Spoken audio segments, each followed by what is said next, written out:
Well, this homestand has moved locations. We are not at Minute Maid Park in Houston. We are instead in Tropicana Field in St. Petersburg, Florida. As the Lone Star Series has moved to the Sunshine State, the Rangers take on the Astros tonight in the first of a three-game set. Night game tonight, night game tomorrow, afternoon contest on Thursday. And we certainly echo those same sentiments as that fan. Todd Callis alongside Jeff Blum, and we're here for baseball, but first and foremost, our thoughts and prayers go out to the people of Houston and throughout the state of Texas, Blummer. But it's been kind of a crazy situation to get us here to St. Petersburg. It is. It's complicated. There's a lot of logistics involved. I'm very thankful for Derek Vagoa, the traveling secretary. These guys don't have easy jobs. Management doesn't have an easy job. But we are here to play baseball, like you said, and hopefully we bring a little ray of sunshine back home. Yeah, let's hope so. And it could be, we don't know what the status is for the weekend, but it could be a very long time away from Houston if, in fact, that Mets series is played here. Yeah, there's still decisions to be made. Even if Houston opens up, we're not sure if the ballpark is going to be ready to have the Astros in there and host the New York Mets. But if they do end up playing 6 games here, it's going to be a long road trip to getting to Seattle in the Great Northwest, and then would eventually work their way down the coast before heading back home to Minute Maid Park, hopefully on September 15th. But a long road ahead. These guys don't have much to complain about because it could be worse. And the one thing about the Astros on the road in our Toyota time to play, they're the best team in baseball when they are leaving Minute Maid Park. And maybe that's something that they can look at, maybe be that silver lining for these guys. They do rake on the road. They will be wearing the gray uniforms, even though it is a home game for them technically. But the numbers have been great. The record 42-22. They have played well at home and well above 500 on the road. So they've been swinging the bats, and you know what? They have a little bit extra incentive for these guys going out there playing now for everybody back home. And they have a guy in that middle of the lineup who just had a huge game in their win in Anaheim, and he has done it all year away from home. He really has. He's been the spark plug. He has said that he's playing with a heavy heart, but you can't tell with the way he's going out there. He's still aggressive. He is still Jose Altuve, and he's not going to be one of the more vocal guys as far as coming out in the media and saying things like that. He speaks volumes with how he goes out there and plays the game. The bat has been hot on the road. That was a big hit in Anaheim. He's looking to continue to do the same here in Tropicana. We know it's going to be a difficult night for the players to stay focused, and we hope you at home enjoy the next few hours of Astros baseball as we get ready for the first pitch and starting lineups right around the corner. We are ready for the first of 3 from Tropicana Field. It's the Lone Star Series, the Texas Rangers and the Houston Astros, coming up next on AT&T Sportsnet.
We welcome you back to St. Petersburg, Florida, home of Tropicana Field. A big thank you to the Tampa Bay Rays for opening their doors for this Astros and Rangers three-game series that will be held here instead of back in Houston with all that's going on. This team left for Anaheim last Thursday night, and that was just before a record amount of rain made landfall. This team has had to watch the devastation from very far away. It's been extremely tough to focus, but once that first pitch is thrown, they're doing exactly that. They proved it on Sunday in Anaheim.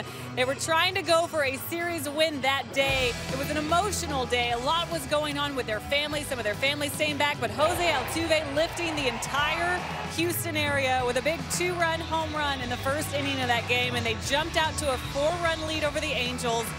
Angels happened to respond later in that game. Luis Valbuena taking a 5-4 lead. However, the Astros fought their way back in this one and battled, even in the 8th inning, with some great at-bats. On a hot day, Brian McCann coming through with a 3-run triple to give the Astros the ultimate win and the series win before what would be a couple of days that were up in the air for the club, trying to figure out just where they would go next. They're here and they're ready to play the the Texas Rangers at the home of the Tampa Bay Rays today, and they will be just as focused as they possibly can once they step onto that field. We'll be right back for First Pitch. Todd Callis and Jeff Blum will join you next.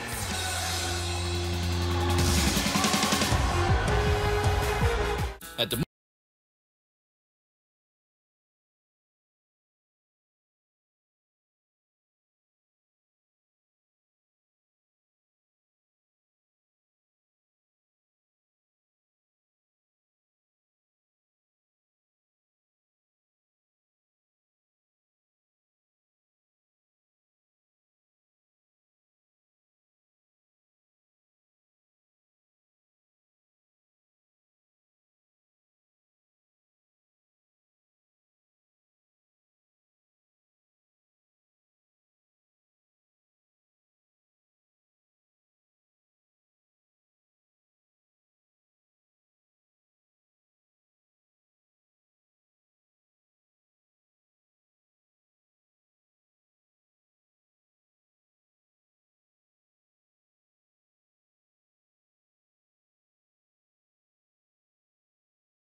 Houston Astros baseball on AT&T Sportsnet is presented by Toyota.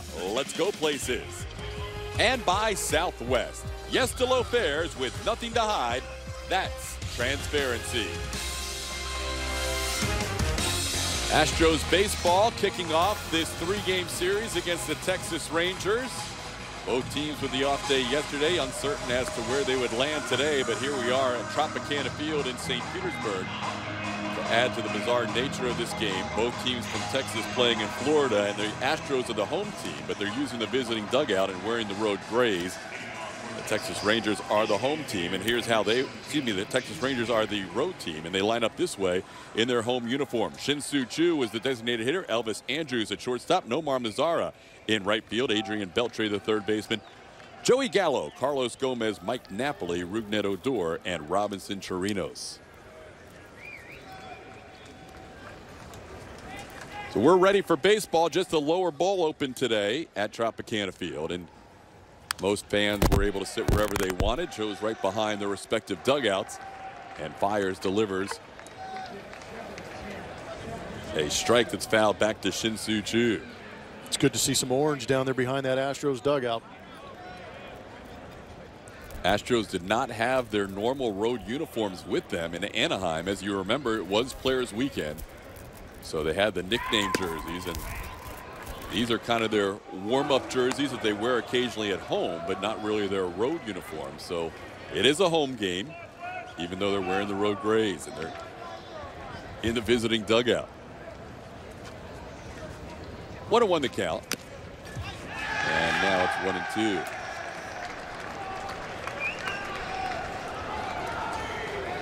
In a night that's going to be filled with some surreal moments.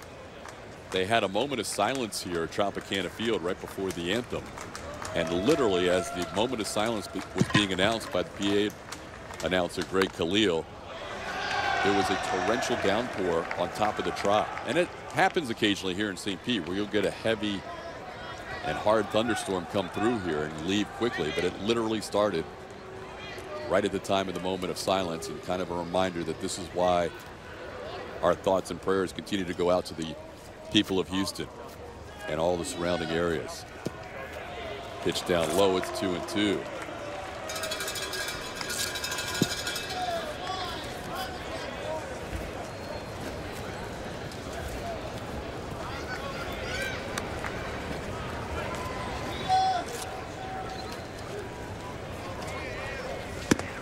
That is a called third strike. Fires freezes Chu. And early on, it sounds like this crowd is firmly behind the Astros as Fires picks up a strikeout. Changeup. Did a good job. We're going to take a look at what Mike Fires is bringing as far as the season numbers. You're looking at an 8-8 record. He's got a 4.17 ERA. He's been getting roughed up in the month of August. Did pitch extremely well last time out against a very good offense in the Washington Nationals, going 7 strong. He only gave up 1 run. The biggest number for me was that he did not give up a home run. When Mike Fires keeps that ball in the ballpark, he usually has a pretty good night. Gets a called strike from Joe West, home plate umpire. Umpires had to adjust their schedules as well. Joe West, the crew chief behind the plate, Mark Wegner, Alan Porter, and Chris Siegel around the bases.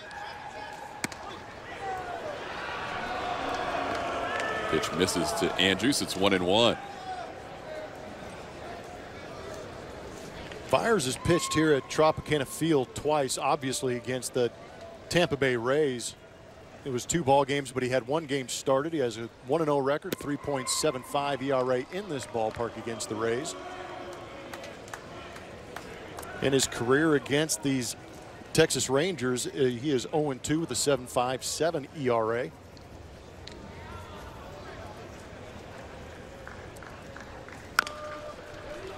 Counts 2-2.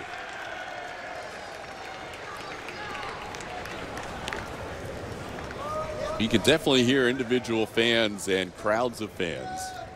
Pretty vocal group out section 143 there behind Fires on every pitch.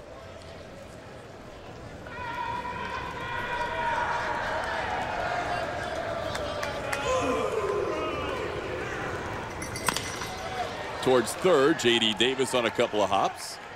Has a strong arm, and there's quickly 2 outs.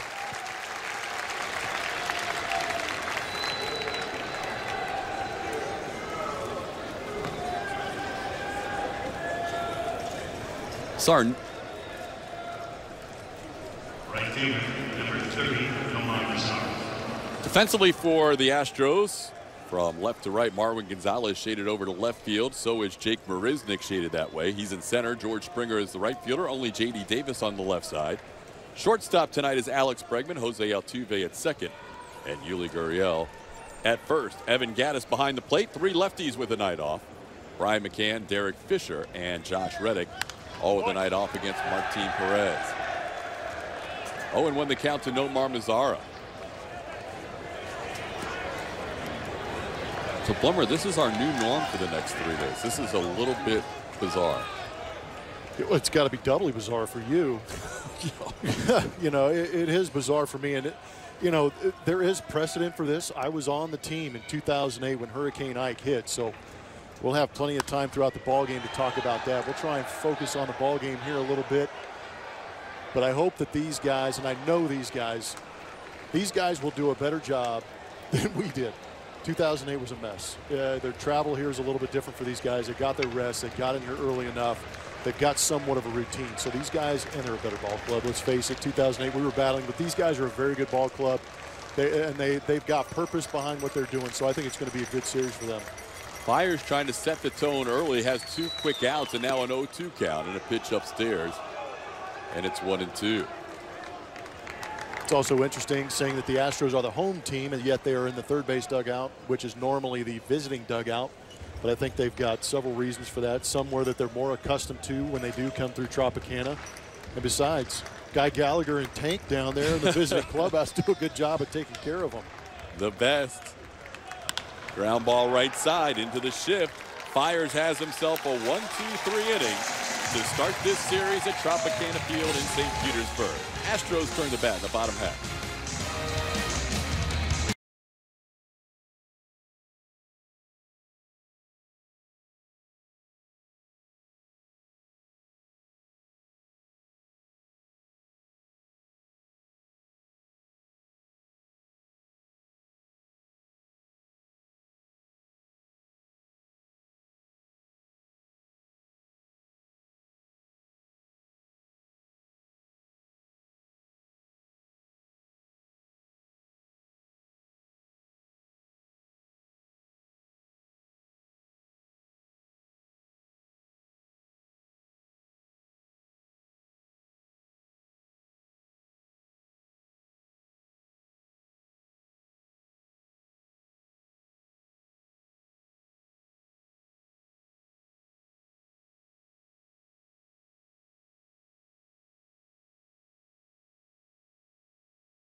Scoreless, we head to the bottom half of the first inning. A.J. Hinch will have this lineup tonight presented by Southwest Airlines. George Springer leading off in right field, followed by the shortstop tonight, Alex Bregman. Jose Altuve, the road warrior, hits in the third spot. Yuli Gurriel is the first baseman. Evan Gattis in the number 5 spot. Carlos Beltran, the DH. Marwin Gonzalez in left field. J.D. Davis at first base. At third base. Jake Marisnik in center field. And Mike Fiers, who had a 1-2-3 top half of the first inning, as the pitcher tonight. Martin Perez is going for the Texas Rangers, left-hander against these Houston Astros. He is 5-4 with a 3.05 against the Houston Astros in 10 games. All of those starts. He is 0-1 here at Tropicana Field, though, with a 6.55 ERA against the Tampa Bay Rays. And this season on the road, he is 3-4 with a 4.30 ERA. Starts off Springer with a fastball for strike one.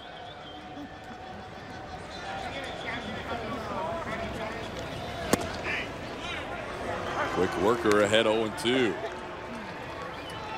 This lineup for the Houston Astros and A.J. Hinch that Todd just rattled off, all right-handed hitters. There are 2 switch hitters in there. So Martin Perez, I would anticipate being a very heavy on the fastball changeup mix, trying to stay away from some of these thumpers in that lineup. His last dozen starts, he has limited lefty hitters to a 167 average. Just 1 extra base hit during that time. 10 for 60 with 1 extra base hit, so that's why the lefties getting a breather tonight in the first game of the series. 1-2 the count to Springer. Last night, the Astros and the Rangers had flown to the Arlington area. Here's a chopper over the mound, and quickly down the line is Springer, and he's in there with a base hit. Odor with a little bit too much time getting rid of it, and George Springer made him pay. That's the way to start the night. Started with hustle. We know where Hustle Town is. These guys come from it and they play for it. did a good job putting the ball in play with 2 strikes. And as soon as you do, put your head down. If you have the speed of George Springer, you always have the potential to turn it into a hit. Springer with the thumbs up back to the dugout after that hit. Here's Alex Bregman.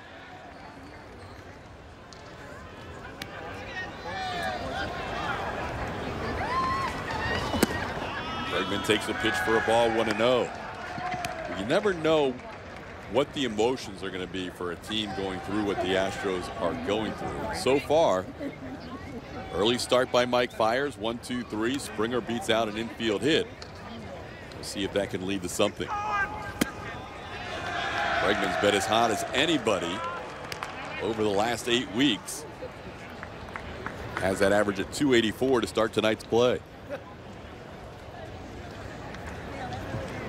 Astros coming off a series in Anaheim in which they won 2 out of 3 against the Angels. Start the day with a 13-game lead in the AL West. The Rangers are 2 games under 500. And seemingly every time Texas gets to the 500 plateau, they quickly fall back under. They can't seem to get into a winning record.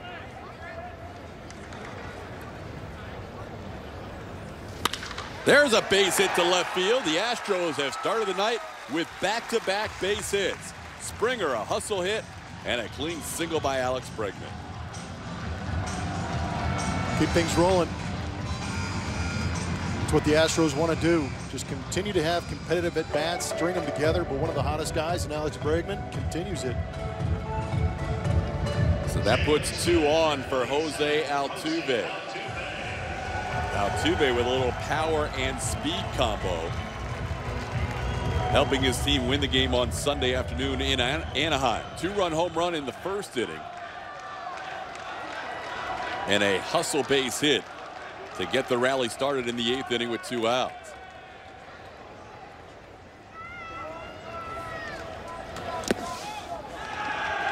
Pitch down low for a ball. It's 1-0.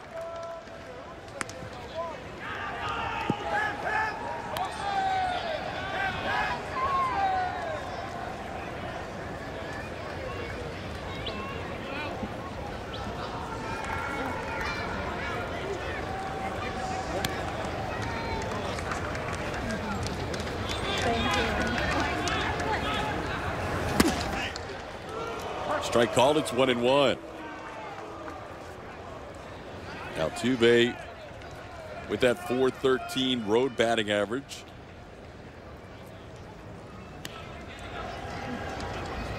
Right now on pace to be the best road batting average in over 50 seasons of baseball. Towards third. Beltre to Odor for 1, and Odor's turn in time for the double play.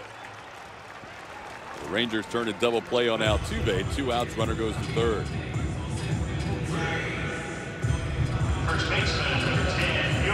Good play by Adrian.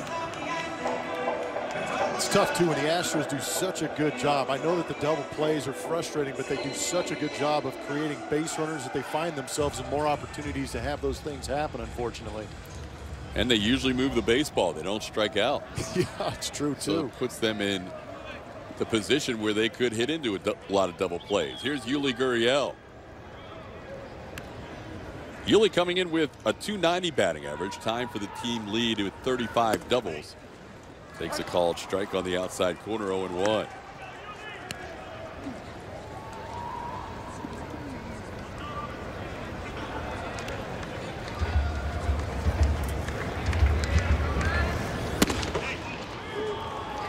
Perez ahead, 0-2. Couple of singles to start the inning, Springer and Bregman, but those were erased on a double play by Jose Altuve.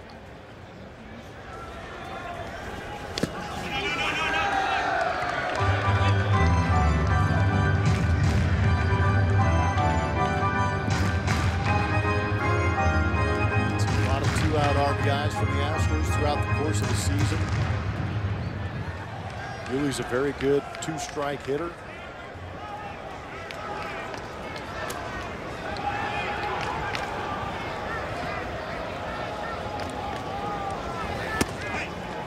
Inside, it's 2-2. much like we talk about pitchers pitching up and then trying to throw the off-speed stuff, at the same time, Martin Perez, much like Dallas Keuchel, likes to try and get that fastball in off the plate to set up the changeup. On the ground right side, Odor gets Gurriel. And the Astros leave a runner at third base. We're through one scoreless.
Welcome back. It's the top of the second at the Trop. No score here.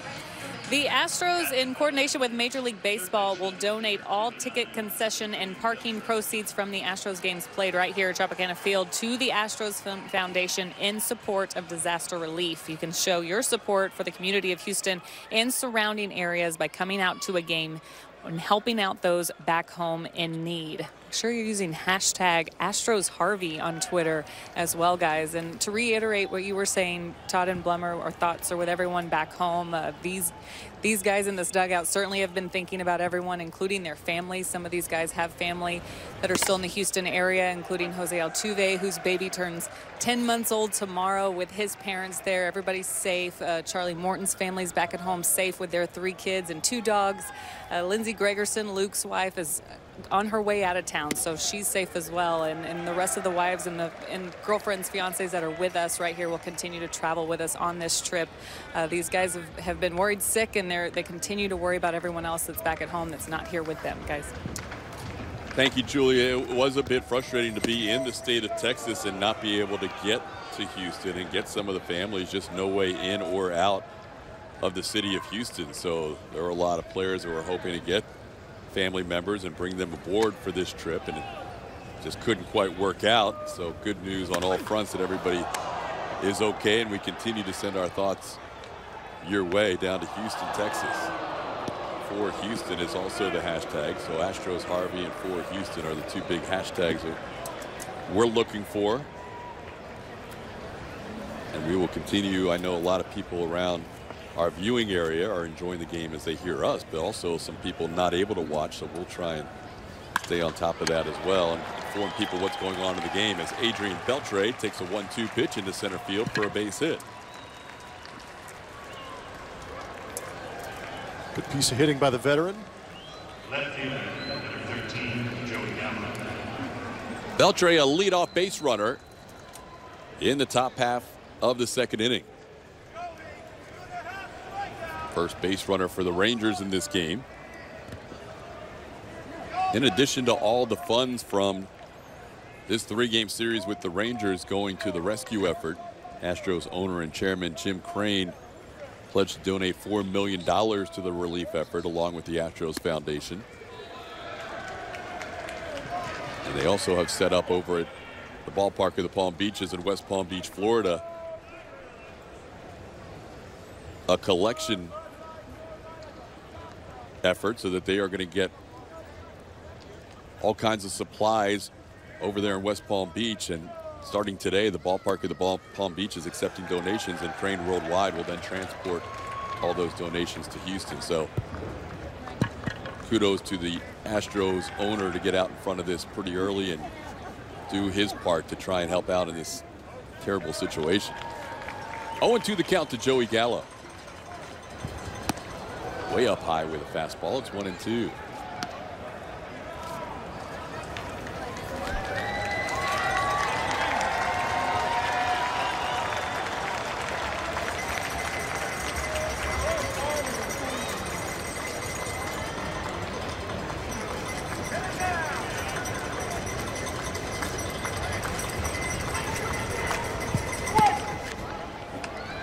Two balls and two strikes.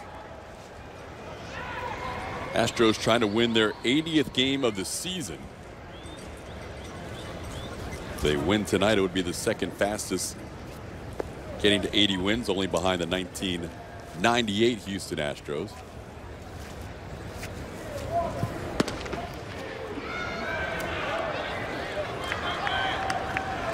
Now the count's full. Fires was ahead 0-2, has missed on 3 straight. Joey Gallo amazingly showing some restraint. Usually he gets aggressive, and punch outs have added up. Mr. True Outcome. Did not chase there. Held up on a changeup that just missed the plate. Leadoff single by Beltre and a walk by Gallo, and the Rangers have the first 2 on.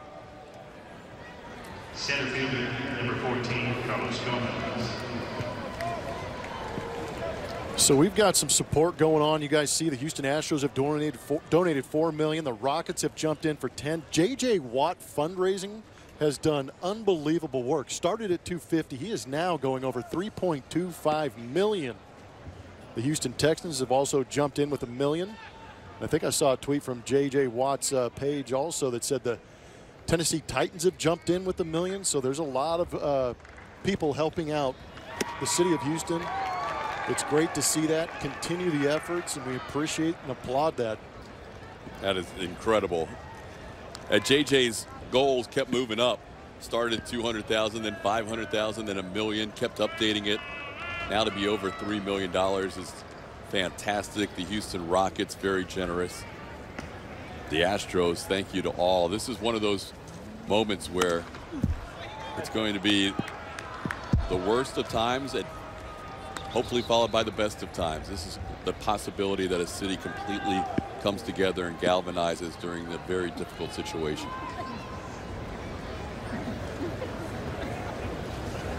And all those people contributing major amounts of money to help out in the relief efforts.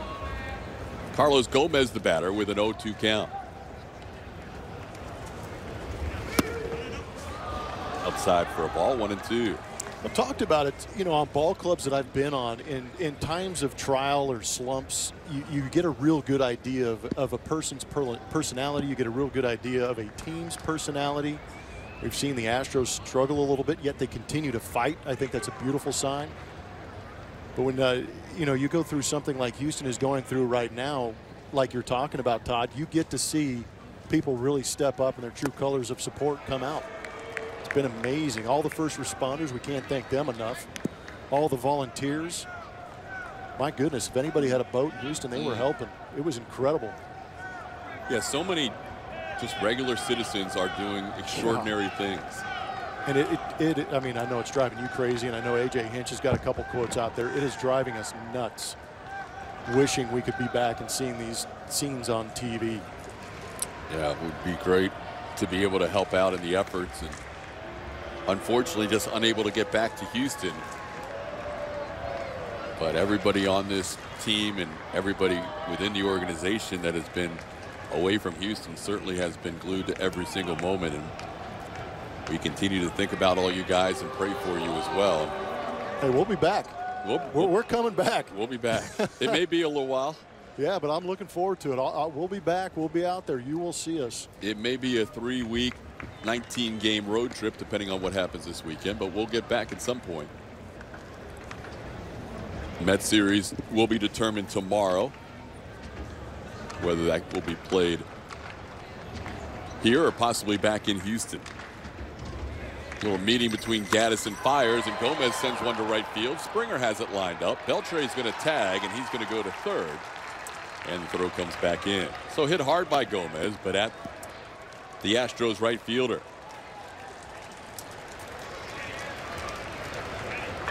Runners on the corners with an out, and Mike Napoli will be the batter. Good guy to double up.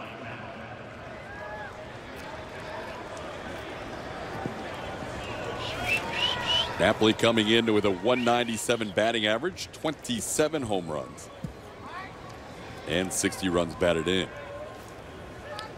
We've seen Fires early on in the season get in similar situations, be able to pitch out of some damage.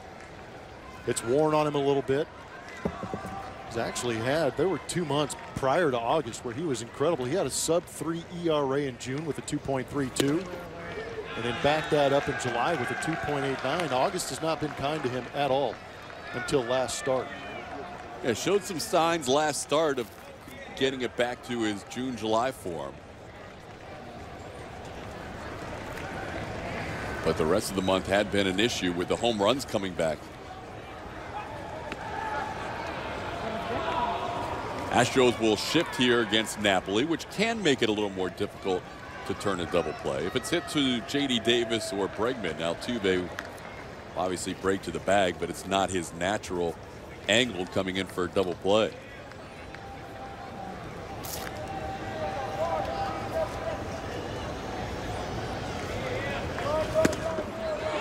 Fires ahead 0-2.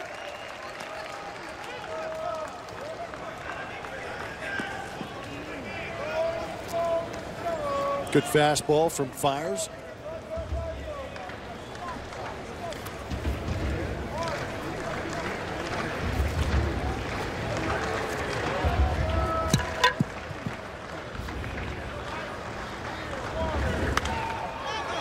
Popped up, foul, and out of play.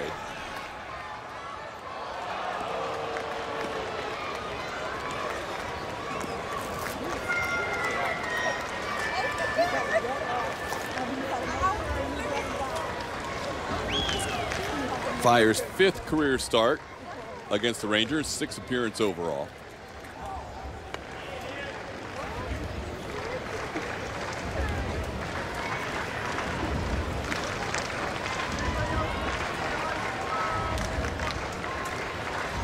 There goes the runner.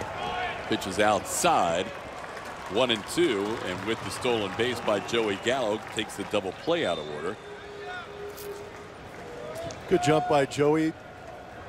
That 0-2 count. Sometimes try and ambush or guess in an 0-2 count that the pitch is going to be out of the zone or maybe off speed. That's why Joey took off. And again, we've talked so much about the double play opportunity with Napoli at the plate. That takes it off the table now. Gallo now 7 for 7 in steals. Astros keep the infield back, and the pitch is fouled. Stays 1-2.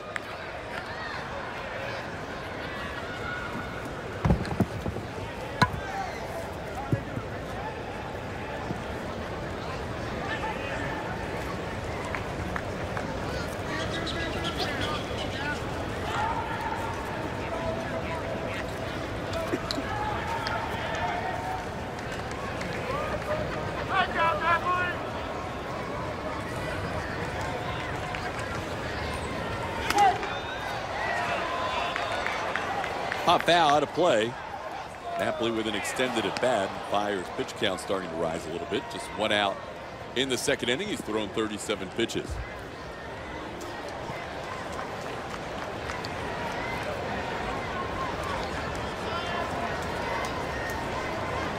A lot of people tweeting at me that they are watching the game, which is beautiful, and I've got a lot of people tweeting at me that they have seen the sun today, and I can't imagine how good that feels to have looming through the windows. That's beautiful. Yeah, that's a good sign. Hopefully things are going to start turning around, and boy, oh boy, what a few days it's been for everybody in the state.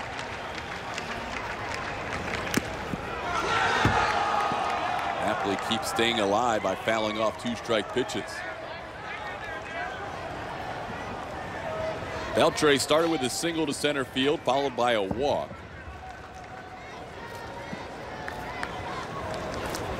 Beltre advanced to third on a fly ball to right, and then Gallo stole second.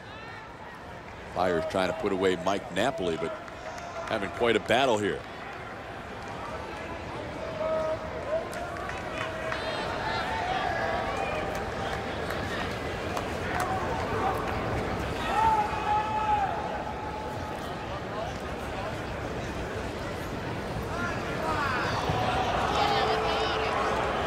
Fires and Gaddis unable to get together on the sign.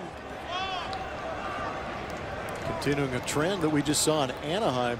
Evan Gaddis gets to know these pitchers pretty good during the game.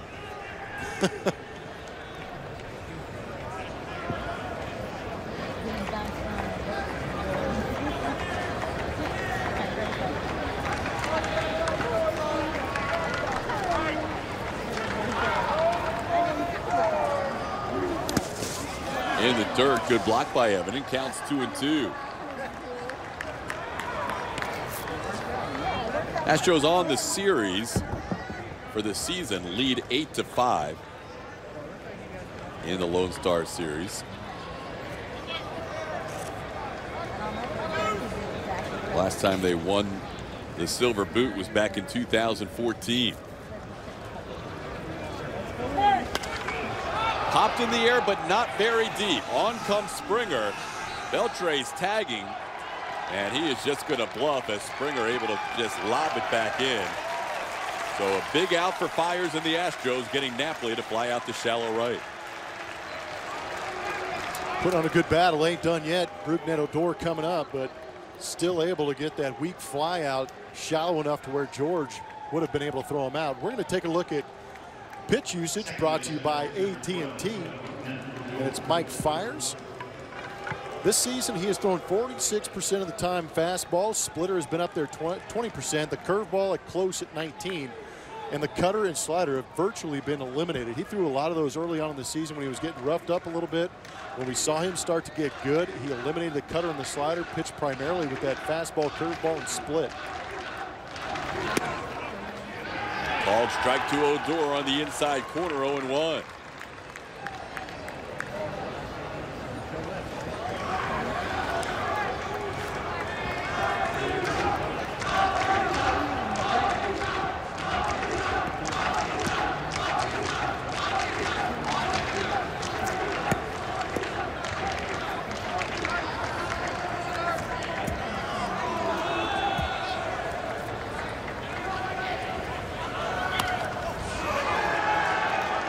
Over the camera well. Fires now ahead 0-2. No me pienses, ponte listo, vamos arriba, vamos. Que pichecito es tuyo, vamos. Que perrón, vamos. Vamos.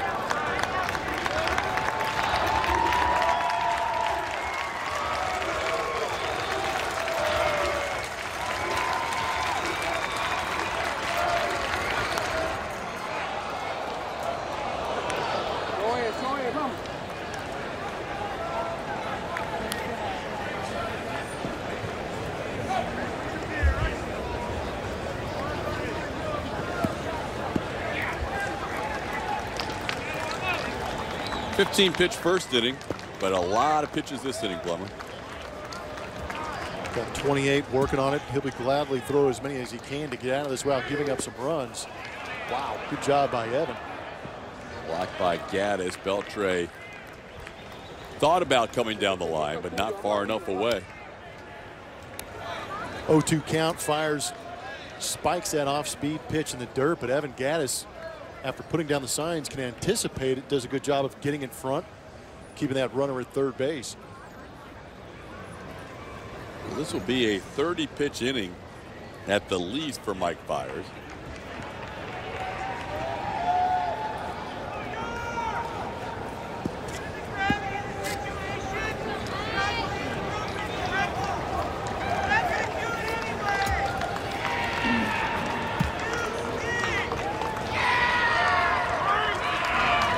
Swing and a miss. Fires able to get Odor on a breaking ball.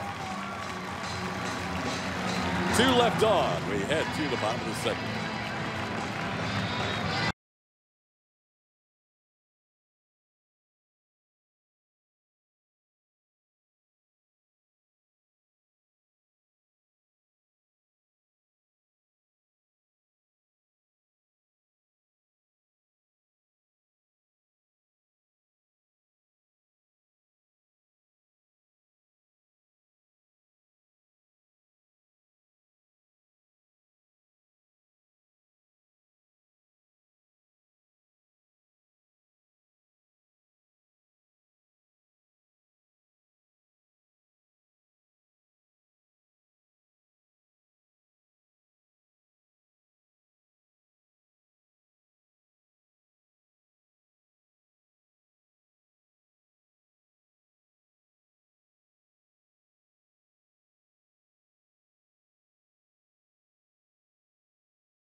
Great being here. Giles joining us in the broadcast booth here as we head to the bottom half of the second inning. Thank you so much for joining us. This is an incredible time to be with an organization like the Houston Astros, and tell us a little bit about the Astros Foundation. Yeah, the Astros Foundation is doing a wonderful job. Twyla Carter is amazing. Talked to her a couple of times today and last night, the amount of effort that she and the entire organization is putting forth to try to help with disaster relief. We've all been watching on TV the devastation, the amazing thing is how inspiring it is to see the people, the Houstonians that are out there helping out, and getting in their boats and their jet skis and trucks and going and literally saving lives. It's inspired everybody. It's inspired us to contribute, and we're working hard to do that. So we have a lot of programs in place right now where we're trying to help out with disaster relief. Jim Crane, the ownership group, and the Astros Foundation have donated $4 million. Astros Foundation is donating their entire proceeds for the remainder of the season from the Share to Care program. They're donating that to American Red Cross for disaster Hurricane Harvey relief. Major League Baseball and the Players Association has donated $1 million for the relief efforts. And even the ballpark of the Palm Beach is proud of those guys in West Palm Beach for helping out. They are accepting donations from South Florida, and then Crane Worldwide will be transporting all of the donations to Houston as soon as we're able to get in. Yeah, unbelievable that just the amount, to see the amount of effort involved with rescuing lives right now, and feeling helpless not being a part of that scene right now. But it's also bringing out the best in people throughout the Houston area. It is. It's been painful to watch on TV, but gosh almighty, it's great to see the things that are going on and what people are doing, and the selfless acts. They just forget about what's going on in their personal difficulties with the storm, and they're out there helping people, and it's just amazing. Evan Gaddis struck out looking for the first out of the inning. It's 2-0 to Carlos Beltran against Martin Perez, and he fouls one back.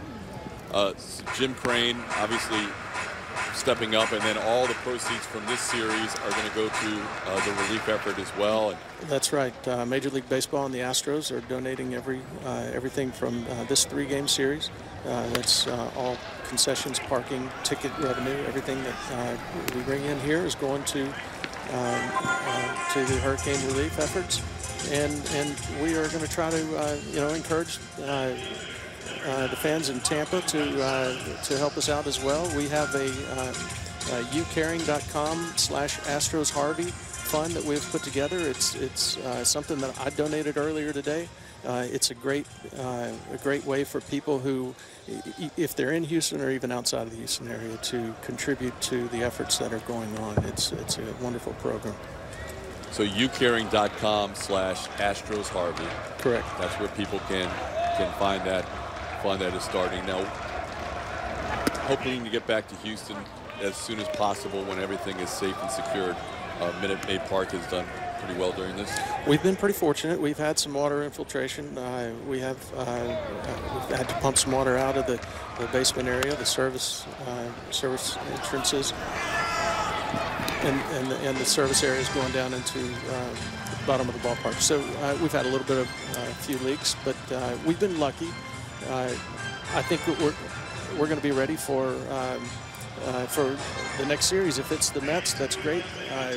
Safety is the primary concern. If the officials allow us back into the downtown area, if fans are able to get up.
We welcome you back to Tropicana Field, and it's time for our Chevy Strobe Poll. Make sure you're following us on Twitter at ATT Sportsnet. Vote in our poll. We're asking you who's going to have the biggest series against the Texas Rangers. So you let us know. You can write them in as well. Springer, Altuve, Bregman.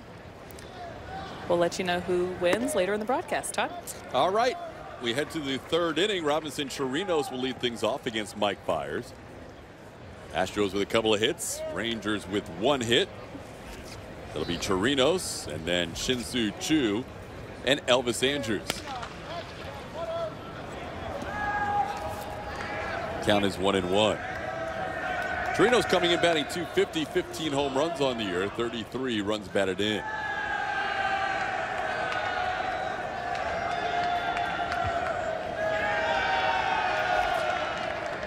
Fiers needed 30 pitches to get through the second inning, was able to work out of trouble and keep this game scoreless.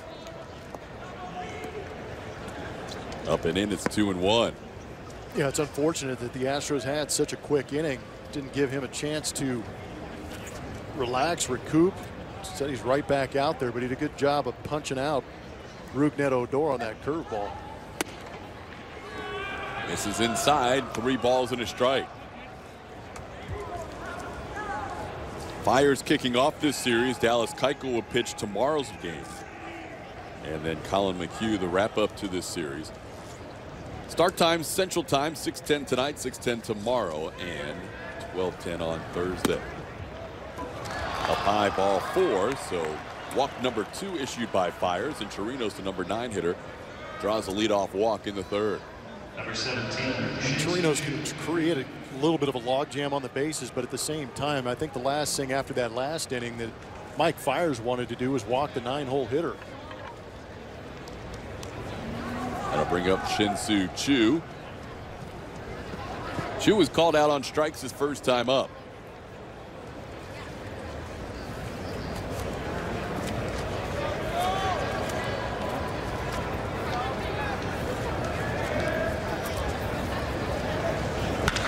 On the ground, passed Altuve into right field. Rangers, just like last inning, have the first 2 runners aboard in the 3rd.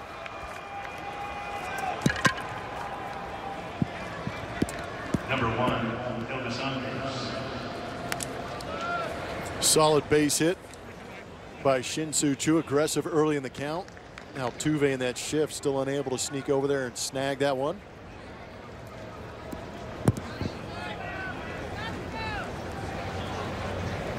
So 2 on with nobody out, and Elvis Andrus will bat. Andrus grounded out to J.D. Davis his first time up.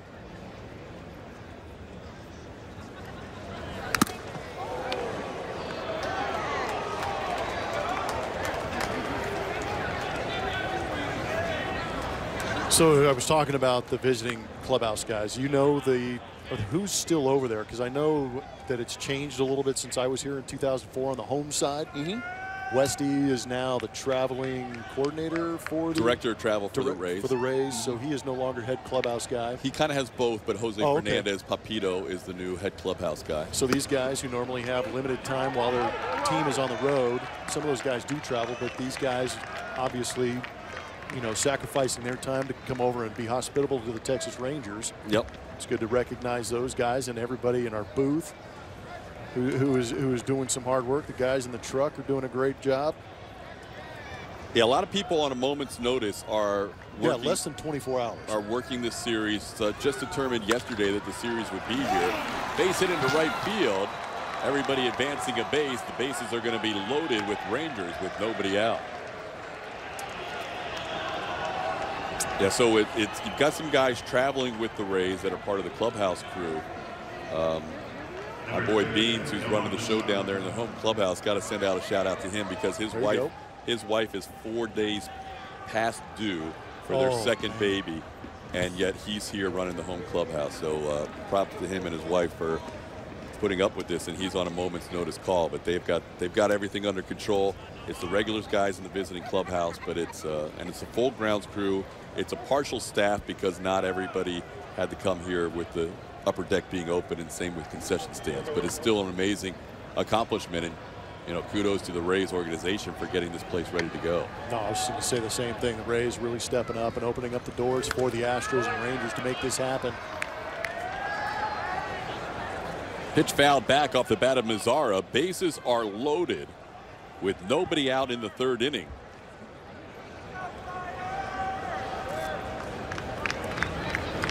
Ryan Denlinger is his name. Everybody knows him as Beans around here, but probably can you explain that one? Probably should be a little more formal. Everybody in the clubhouse staff has a nickname, it seems. It's mandatory. Yeah, that's the only way you get to know each other. Yeah, there's not many clubhouse guys that go by their real names.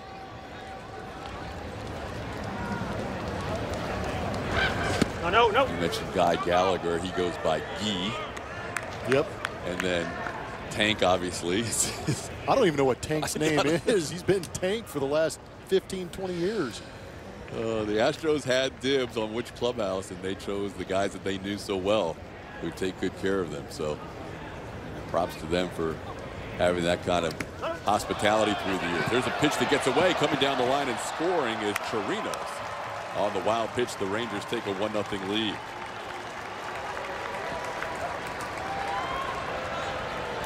Everybody else on the base paths advancing 90 feet. Gaddis unable to corral that one. Sneaks away from him just far enough. Chirinos was aggressive, anticipating that too. Yeah, with nobody out, Chirinos took a chance, came down and was able to score a run.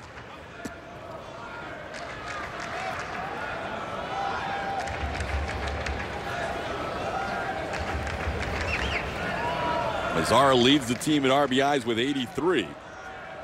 Grounded out his first time up. Pops one foul.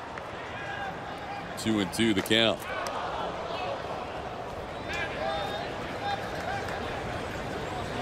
As you can imagine, there's more than just a handful of media here. There's national media covering this series with the events going on in the Houston area. So guys always have it first and foremost on their mind what's happening back at home, but they're also getting questioned a lot about it. There's a half swing, but he went around. Omar Mazara tried to hold up on the breaking ball, and fires, picks up a big strikeout for out number 1. Did a good job. Dangled the carrot out in front of him a little bit, and then got that snap on it. Broke it down below that check swing. That was nicely done. Pitching coach Brent Strom out to talk to Fires after that strikeout.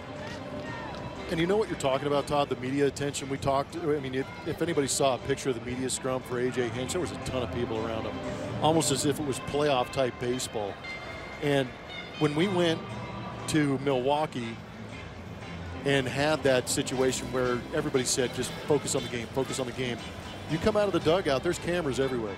And like you said, there's people asking you questions about what's going on back home. So it is a little bit tough. But much like some playoff games where the attention is so intense, once the game starts, there's nobody else on that field but your boys and your teammates and the game. So these guys are doing a good job right now by focusing on the game. Yeah, very difficult circumstances indeed, as Adrian Beltre is the batter. Breaking ball, called strike. He had Beltre peeling out of the batter's box. Ended up breaking it over for a strike. Tough to hit when your feet are moving that fast, huh? Infield is back, 2nd and 3rd, and 1 out.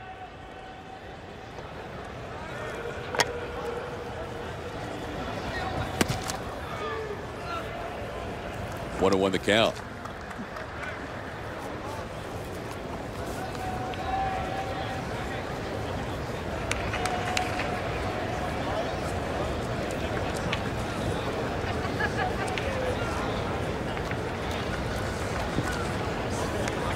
Last time a series was moved involving Tropicana Field was May of 2015.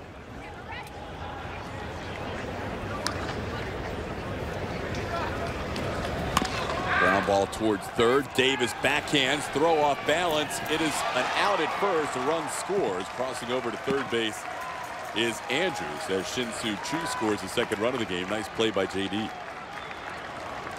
That was a very good play by JD. Moving to his right, doing a great job of not only getting to his right, but creating an angle to go get that short hop. And when he does get that short hop, creates the angle going towards first. So that was really good footwork we've seen from JD on that play. You hope he gets more comfortable at 3rd base. We've seen him kind of question his ability a little bit for me, where he hasn't gone ahead and made some good aggressive plays. That was a very good play. So 2 runs in. Runner on 3rd base with 2 outs. Here's Joey Gallo. Gallo sends one high and deep to right center field, heading towards the Rays tank, and back there is Marisnick, but this ball's gone. 2-run home run, Joey Gallo. He hits his 36th home run of the year, and the Rangers take a 4-0 lead.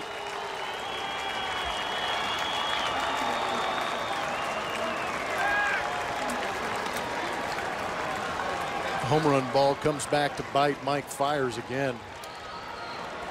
So pretty good first AB against Mike Fiers, but Joey Gallo gets him this time. Mistake up in the zone. That was a towering fly. Not sure if Springer ever saw it. Jake did. He tracked it, but it was plenty deep enough to get over the wall in right center. Here's Carlos Gomez.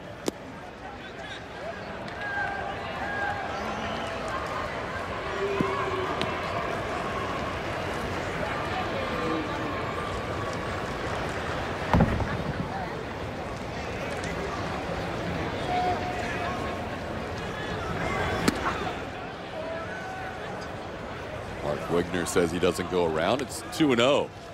Gomez hit the ball hard, but he lined out to George Springer his first time up.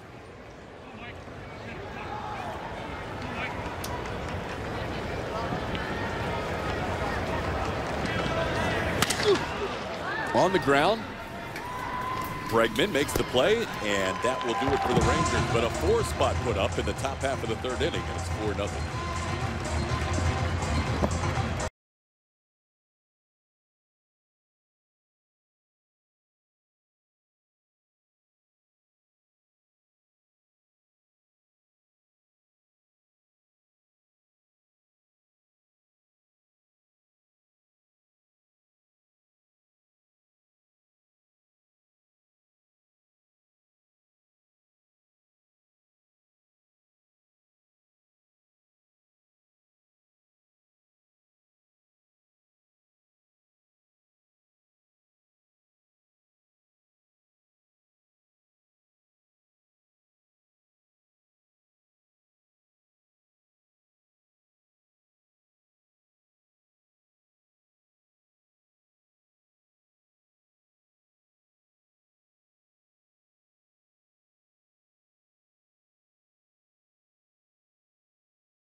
Lead 4-0 as we head to the bottom half of the third inning. It's time for the Fan Cam presented by GulloAuto.com.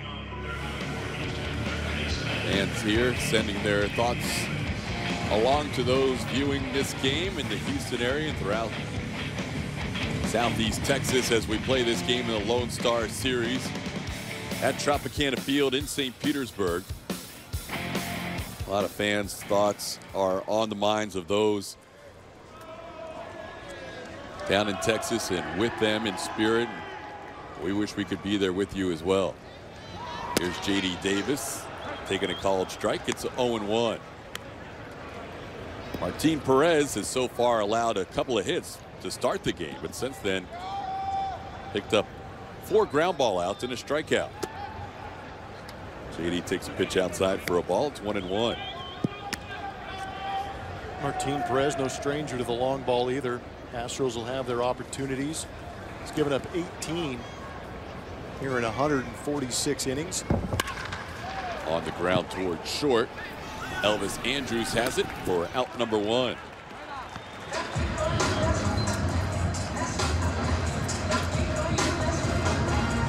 JD retired for the first out. That'll bring up Jake Marisnik.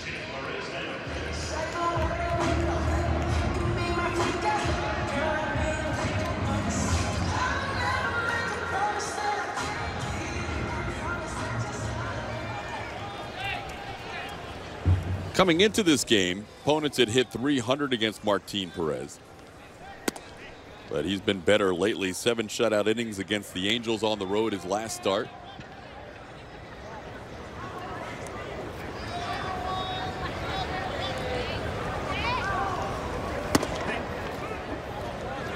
One and 1 the count.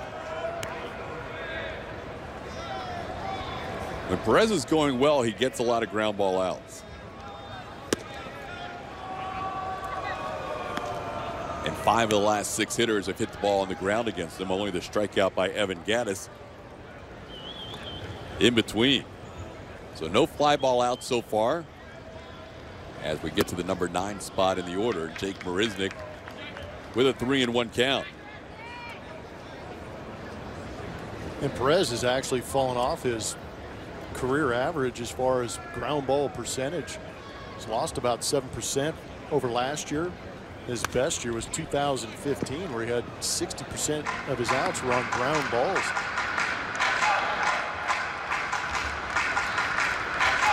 Well, the fastball has been getting hit hard.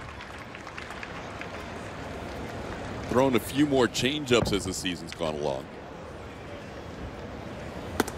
He misses with the fastball upstairs. Jake Marisnik draws a 1-out walk. We're in the third inning. Back to the top of the order, and George Springer. Springer hustled for an infield hit his first time up.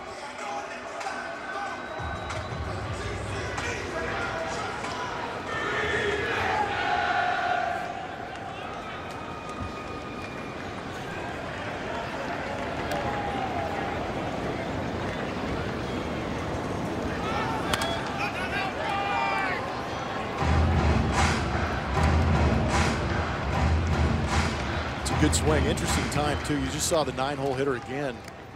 Not something a pitcher wants to do, but Jake walks.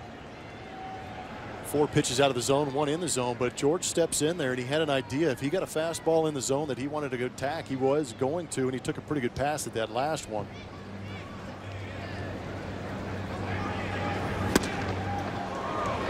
Now down 0-2. Pulling that head off just a little bit.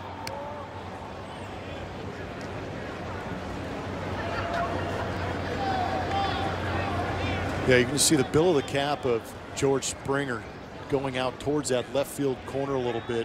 Sometimes you lose track of the baseball as you're trying to take that big swing. And George is going good. That head is still. He watches the ball all the way in. He has faith in those hands. Looking to reach the 30 home run plateau for the first time in his career. Right now sitting on the same number he ended up with last year, 29. Low for a ball, 1-2. A 4-run fourth Mike Fiers up to 66 pitches now through 3. Martin Perez still in the upper 30s with his pitch count.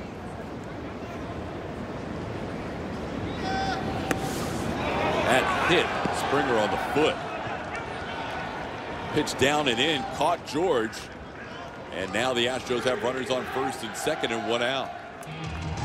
Well, Perez primarily being a fastball changeup type guy, he came with the slider down and in and back footed him and got him good. Sometimes you don't anticipate it as a hitter and it smokes you. Hurts even more that way sometimes. You can anticipate the pain, you can kind of tighten up a little bit or brace for it, but when it surprises you like that, it bites you.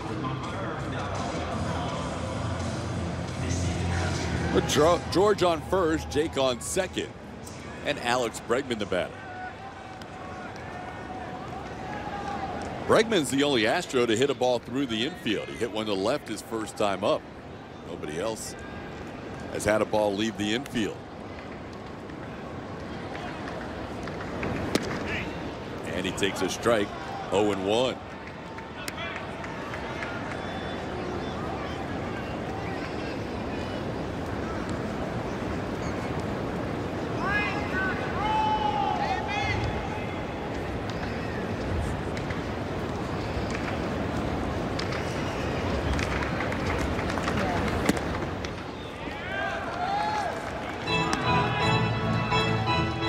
One ball and 1 strike to Bregman.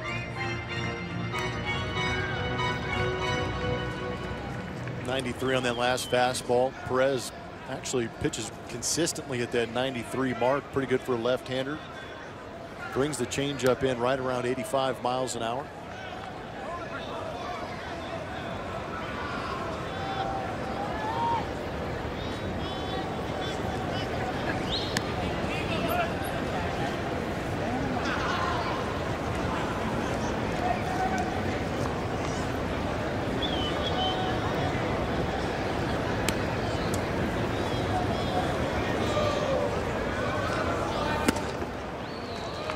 One and 2 the count.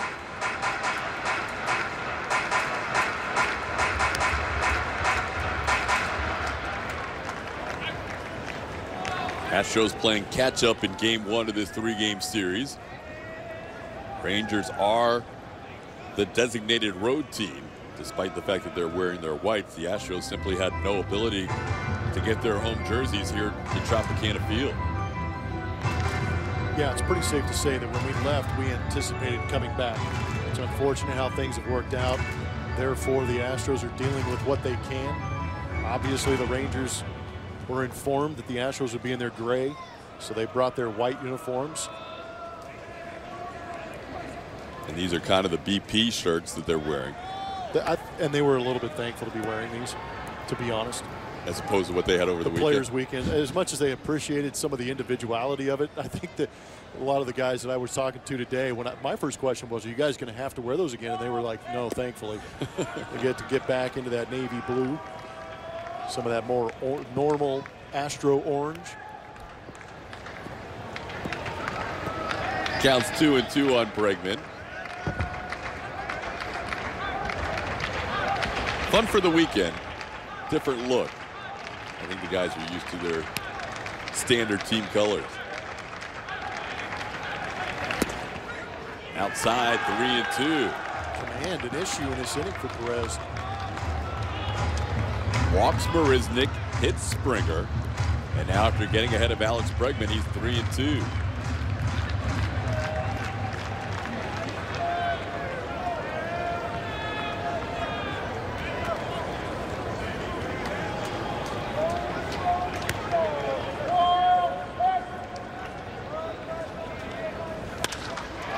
Into right field, that's going to fall for a hit. Marisnick will score. George heading to third.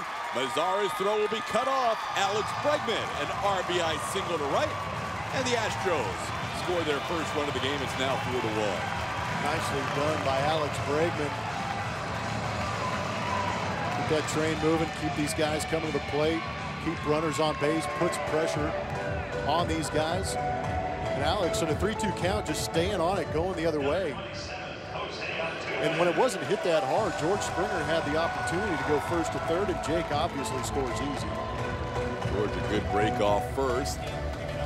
Able to get to third base, and here's Jose Altuve.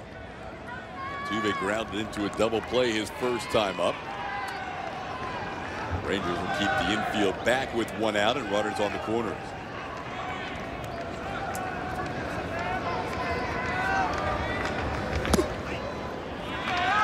Altuve takes one for a ball, 1-0. Jose with 175 hits to start the night. League leading the American League.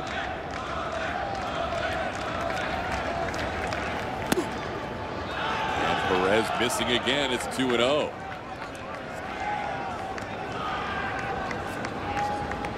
Altuve was talking to Joe West after that, and you kind of see Jose kind of moved his hands in a set position, saying, hey, keep an eye on this guy.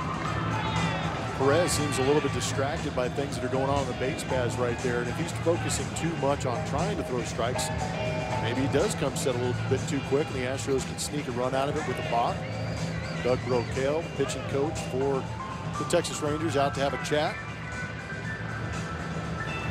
A little 2-0 conversation with Altuve at the plate. Could have been exactly what you were talking about. Both ways. Don't pay too much attention to the runners, or if you're going to, make sure you come to a set. Yeah, focus on that hitter. One thing at a time.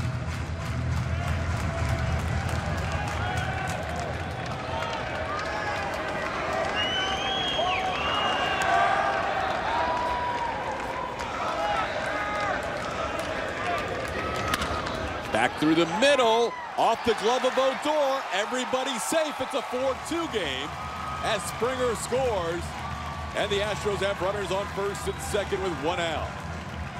Be interesting to see how they score that. I bet you it's a base hit for Jose Altuve. He shoots this one in a 2-0 count. Back up the middle. Odor had a great opportunity to make the play, just unable to knock for Altuve. RBI. But we know that the Astros, they've picked on Rougned Odor throughout the Lone Star Series. Our league leaders are presented by Houston Methodist, and they have been updated, including George and Altuve with an opportunity to score runs too. Aaron Judge on top at 97. George Springer has 92 runs scored now.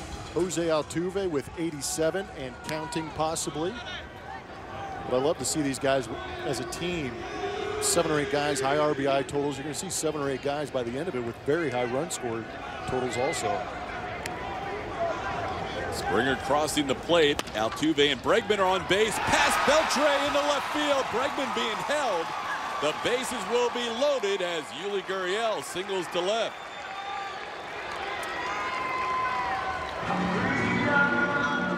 Astros, after giving up 4 in the top half, coming right back. We know Yuli's aggressive, doesn't see a lot of pitches throughout the course of the season, but when he does and he likes something he wants to go after, he usually does. Barrels up nicely, shooting past a good third baseman in Beltre.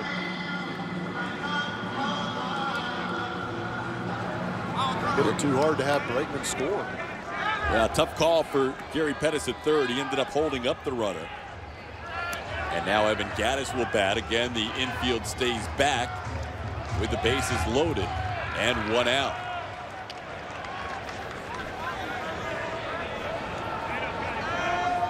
Gattis struck out his first time up. On the ground towards short. Andrews, Odor, and a double play is turned, and Martin Perez gets out of a bases loaded situation. Allows 2, lead cut in half.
Welcome back. 4-2 Rangers leading the Astros. We go to the fourth. And the Houston Astros have set up a website so that all fans can help raise much-needed funds for Hurricane Harvey relief. Visit www.ucaring.com/AstrosHarvey to donate today, or visit Astros.com for a link to our giving site. Remember to use the hashtag AstrosHarvey as well. Todd? All right, Julia, thanks. We head to the fourth inning in a 4-2 game. Astros coming back with 2 in the bottom half of the third inning to cut the lead in half. Mike Napoli will lead off the fourth against Mike Byers. Napoli delivers up high for a ball, 1-0. Napoli, Rougned Odor, Robinson, Chirinos, 7, 8, and 9 in the Rangers lineup.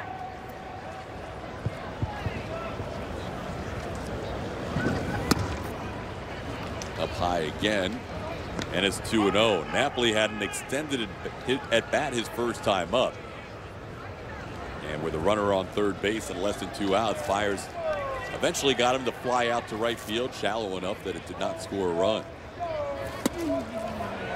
Pulled the string on the 2-0 pitch. Had Napoli in front. It's 2-1.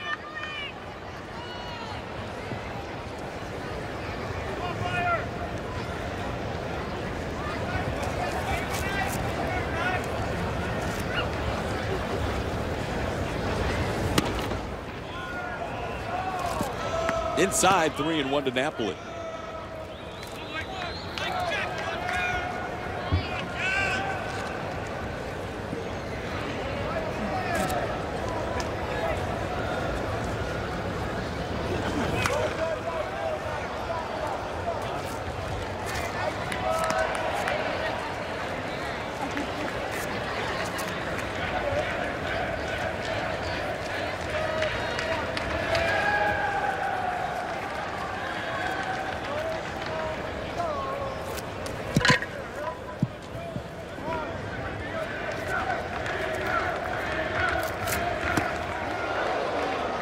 Up and in, ball 4. Napoli draws a walk to start the fourth inning. That's how the third inning got started, with a walk to Robinson, Chirinos. Just a reminder, as you enjoy a cold one, look forward to Miller Time later in the game, brought to you by Miller Lite.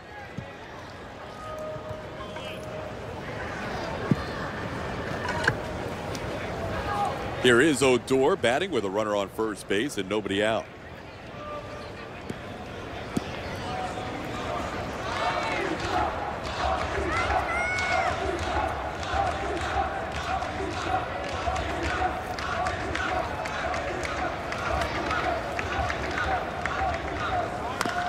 On the ground, Yuli has it, hesitates, throws to Bregman for 1, and not able to get the throw back in time for the double play. Yuli was able to get the lead runner at second base, kind of had to hesitate to allow Bregman to get there. Yuli with the throw to Bregman, but not in time on the turn to get Rougned Odor, who lives on the fielder's choice.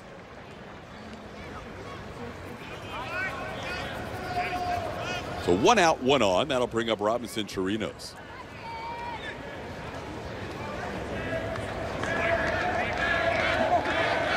Chirinos used to play his home contest here as a member of the Tampa Bay Rays.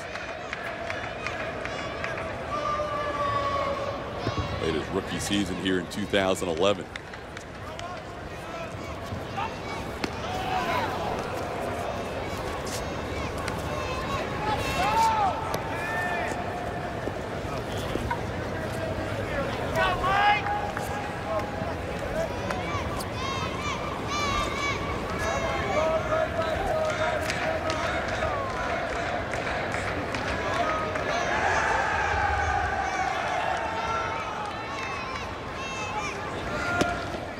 Swing and a miss.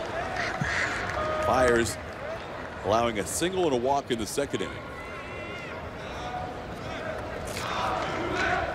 And then 3 hits and a walk in the third inning. And he walked the leadoff batter here in the fourth.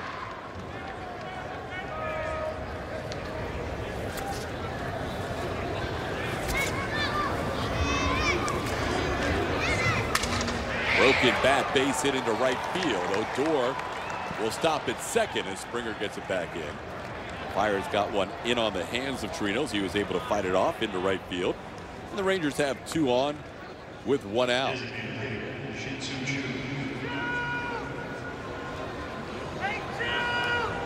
That'll bring up Shin-Soo Choo.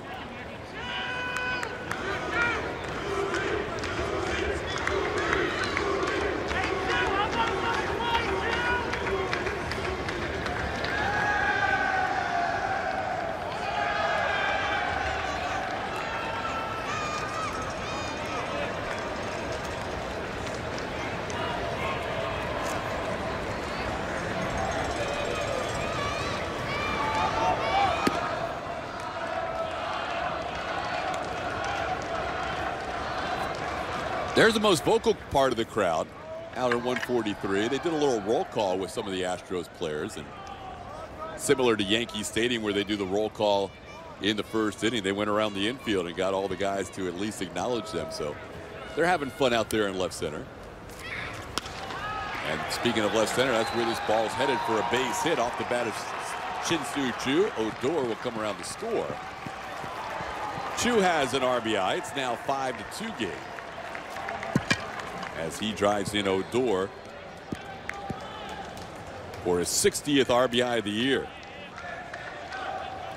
Shortstop, Able to get that ball inside out towards left center field and right in between Marwin Gonzalez and Jake Marisnick. And easily scoring from second base is Rougned Odor. Here's Elvis Andrus. Andrews singled and scored a run his last time up. He's 1 for 2.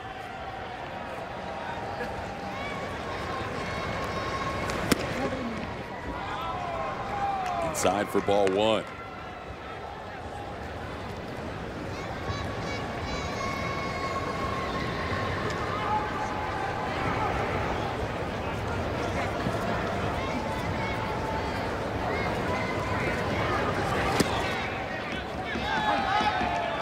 There's a strike. It's 1-1. Byers has never really fared very well in his career against the Rangers. Last 2 starts, 4 innings and 6 earned runs. Prior to that, 6 innings and 5 earned runs. His 3rd start of the year against Texas, and he has allowed 5 runs as we play in the 4th.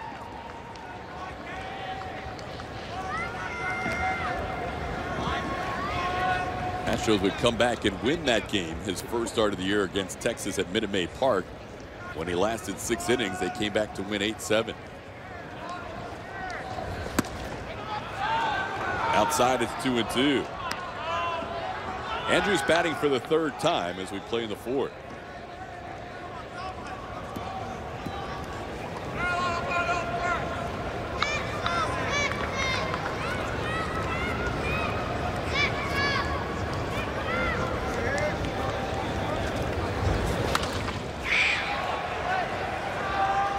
Foul ball back into the crowd.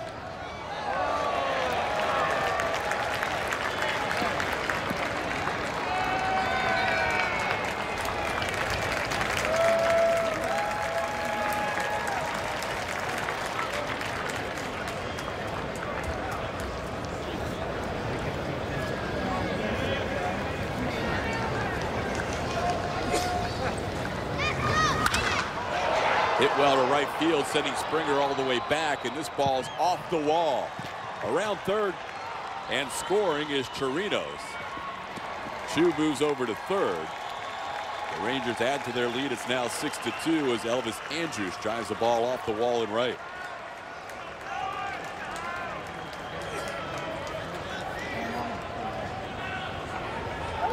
right fielder, Andrus, the right-hand hitter, going the other way. Drives it over the head of Springer. He had no chance to get back there, and easily scoring from second was the catcher, Robinson Chirinos. First signs of bullpen action as the Rangers now lead 6-2 in the 4th. And here's Nomar Mazara. Infield comes in.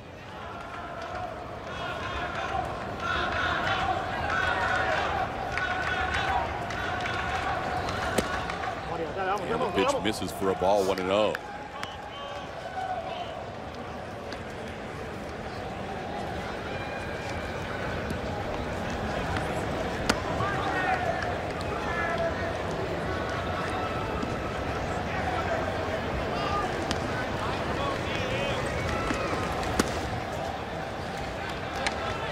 2-0 the count.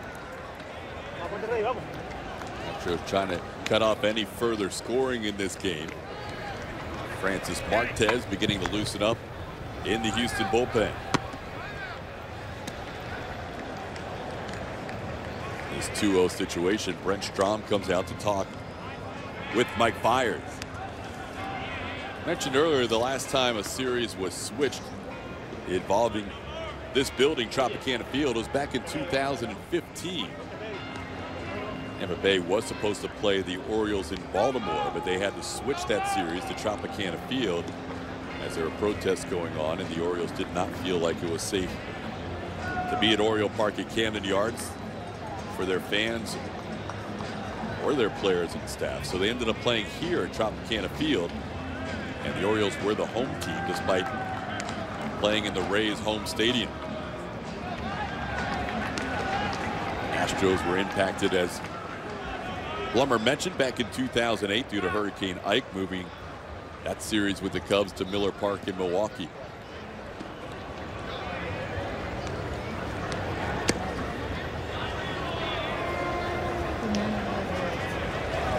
The 2-0 pitch is way up and away.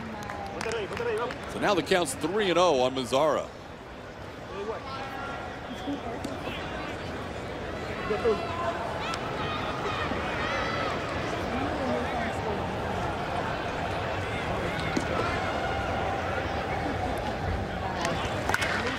Popped up. Shallow left, deep short. Bregman with the infield in had to go all the way back for that and make the play for out number 2. Fiers keeps the runners on second and third. He's been able to get Nomar Mazara, their RBI leader, in a couple of big spots tonight. Now he'll deal with Adrian Beltre. Beltre with the RBI ground out his last time up, also has a single tonight.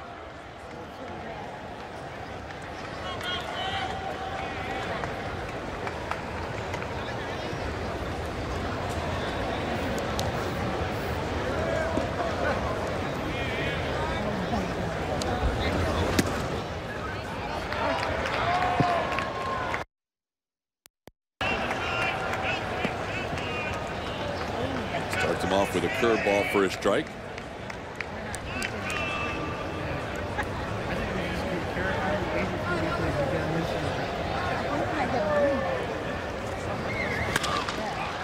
Little flare into right field, coming on Springer. He'll have to play it on a hop. 2 runs will score. Andrews follows Chu in. And the Rangers tack on 2 more to their lead. It's now an 8-2 game.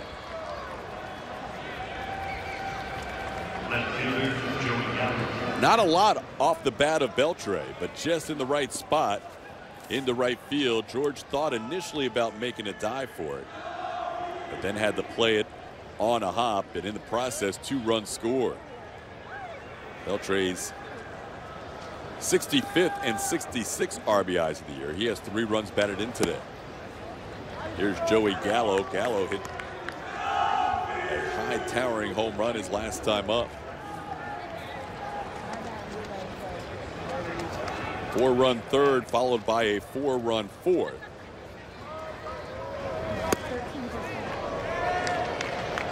Fiers has matched his career high for most runs allowed in a game. He allowed 8 against the Colorado Rockies on the road back in August of 2012. This year, his previous high before tonight had been 6 a couple of times, including these Rangers. There's a line drive right to Jose Altuve, who makes the play for the final out of the inning. And 4 more runs cross, it's 8-2.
Bottom of the fourth, 8-2 Rangers lead the Astros. Our community is facing incredible devastation due to the impact of Hurricane Harvey. You can help your friends by texting Harvey to 90999 to give $10 to the Red Cross, or visit redcross.org to give another amount. Please do so. They're doing it here. They're encouraging fans on the big screen up here on the Jumbotron. Todd? All right, Julia. Bottom half of the fourth inning. Carlos Beltran leads off. Takes a pitch for a ball. It's 1-0. The current signs you see behind home plate also encouraging you to donate. And there's going to be weeks, months, years before things get back to normal. And the more you can help out, the better. As Carlos Beltran takes a pitch outside for a ball, 2-1. Beltran, Marwin Gonzalez, J.D. Davis. Astros got 2 last inning against Martin Perez, but now they face a 6-run deficit. Perez making his 26th start of the season. Before that 2-run third, had gone 10 consecutive scoreless innings. Beltran takes a pitch on the inside corner for a called third strike. Well, Beltran down looking. That's the second strikeout for Perez. And here's Marwin Gonzalez.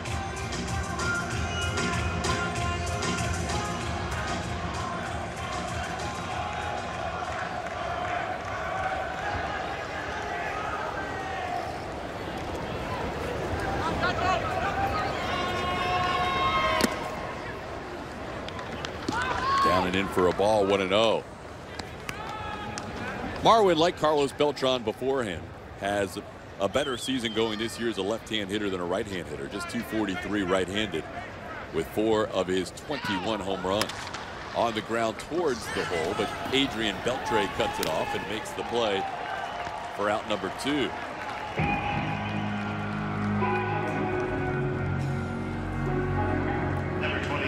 This game started off well for Mike Fiers. He picked up a 1-2-3 first inning, including a couple of strikeout and a couple of groundouts. Only needed 15 pitches to get through that inning. Worked out of a bit of a jam in the second, but then a 4-run third and a 4-run fourth. And Fiers' night could be over as Francis Marquez had continued to throw in the bottom half of the fourth. Here's J.D. Davis. Perez with a breaking ball that misses. There is the young 21-year-old right-hander, Francis Marquez.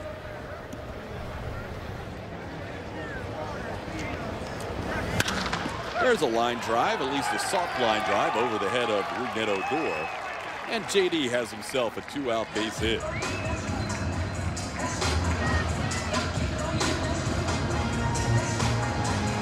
J.D. off the end of the bat, got enough of it over Rougned Odor into right center field for a hit.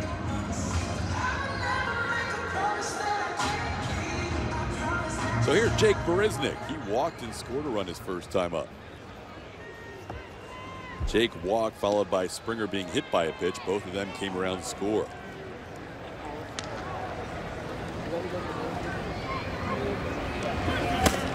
Jake throws his bat, bounces on top of the Astros dugout and into the crowd.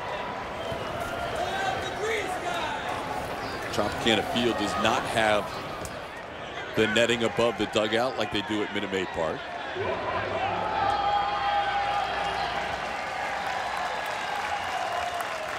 And a fan who got that bat gets to keep it, an Astros fan.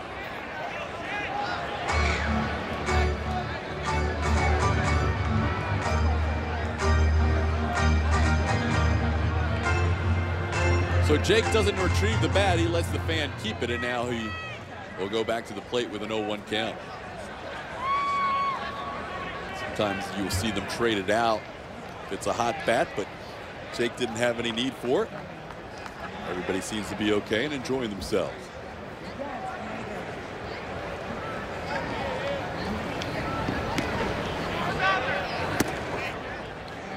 Pitch misses, it's 1-1.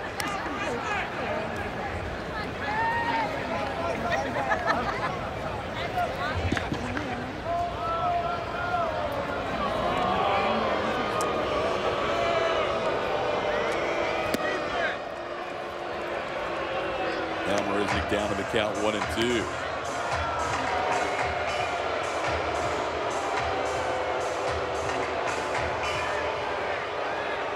So Kirby has grabbed the bat for now. Not sure exactly why.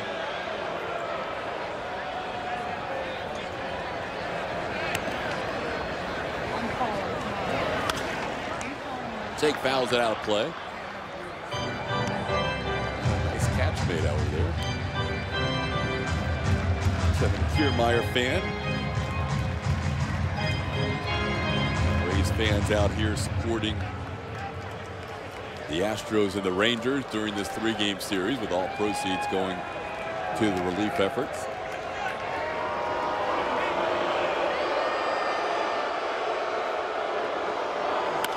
Jake with a line drive off the glove of Beltre, but he knocks it down and keeps it close and is able to throw out Marisnick for the final out of the inning. We head to the 5th in an 8-2 game.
TNT Sportsnet is presented by Southwest. Yes to low fares with nothing to hide.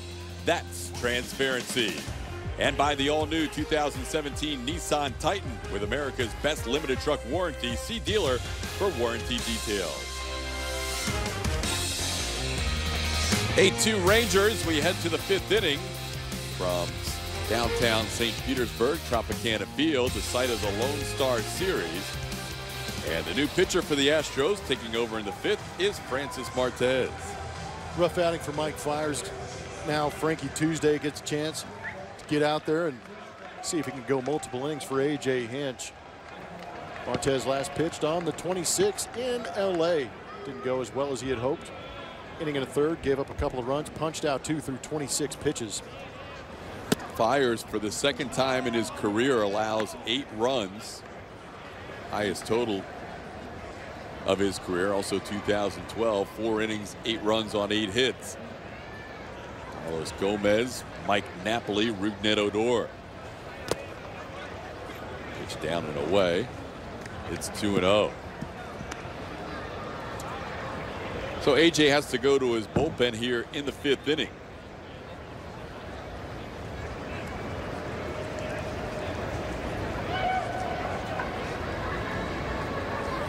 Astros will not have another off day till after the Seattle series. 3 here with Texas. Uncertain where the next 3 will be against the Mets, and then 3 in Seattle, all without an off day. September 7th will be the next scheduled off day for the Astros. 2-1 pitch is fouled out of play. It's 2-2.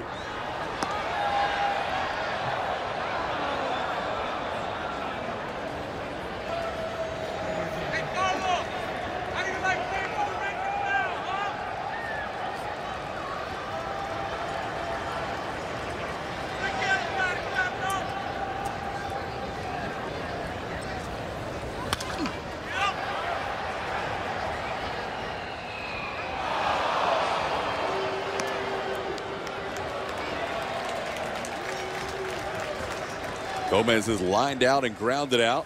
0 for 2. You can see Martez is staying away from him for the most part in this AB. Yeah, we're going to leave that up there for you. Our MD Anderson strike zone making an appearance. Guys in the truck are working hard. On the ground, deep shortstop Bregman, off balance throw. He got him. Alex Bregman off balance in the hole. That's the play of the game so far defensively. A great job. You saw on the side of his hat. Little hashtag Houston Strong, but getting all up in the kitchen of Carlos Gomez, raked in that hole, but all in one motion. Alex Bregman going to his left and making a strong throw across the diamond to get Carlos. Beautifully done. Good pick on the other side by Yuli for the first out. That'll bring up Mike Napoli.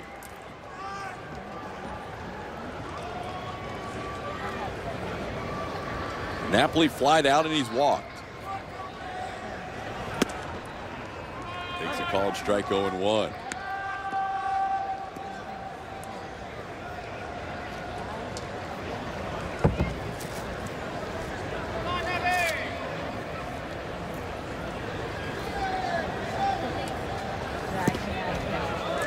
Just a bit outside.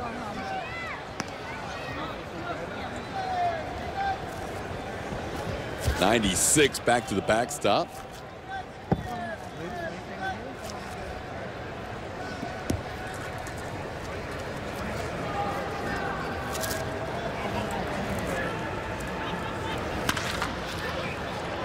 Hit hard foul. It's 1-2.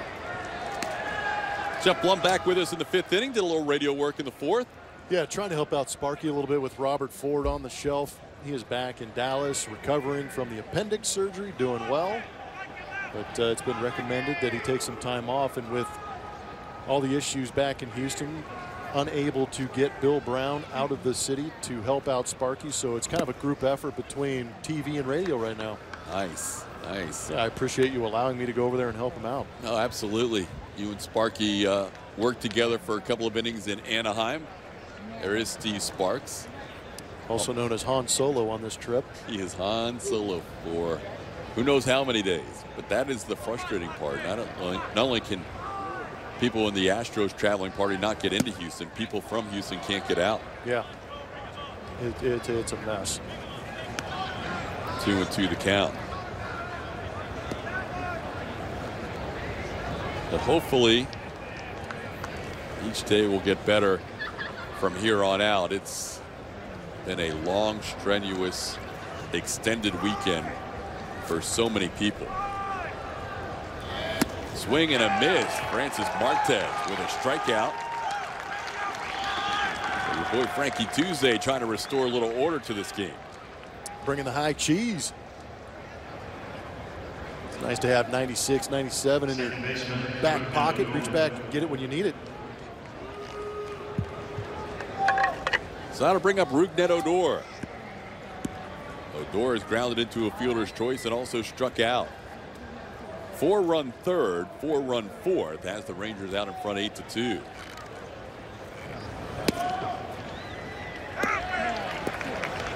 And it's 0-1 to Odor.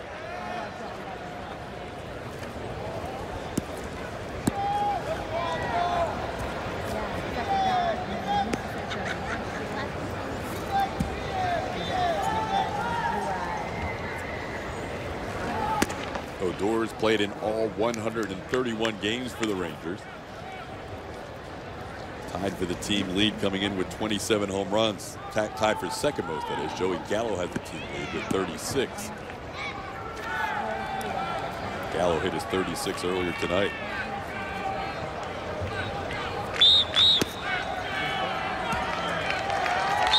And a strike, it's 1-2. Thing about Martez, he can come into a big spot for you and pick up some strikeouts if needed, and he can also, as a former starter, give A.J. Hinch some innings out of the bullpen. Mentions the start of 9 straight days without an off day. They need to soak up at least 5 innings out of the bullpen tonight. Martez may have a 1-2-3 inning. Gaddis' throw is into the runner, and safe at first base is Rougned Odor. Martez gets the strikeout, but then Odor hustled down to first. It's frustrating. It would have been nice, considering, like you were talking about, that they're going to need to eat up some innings, and Francis can do that with that arm, but it would have been nice to get him out of there. That was a power slider down. Didn't get all that far away from Evan Gattis, but with the throw into the runner, as a first baseman, you get a little tentative when you reach that arm into the runner.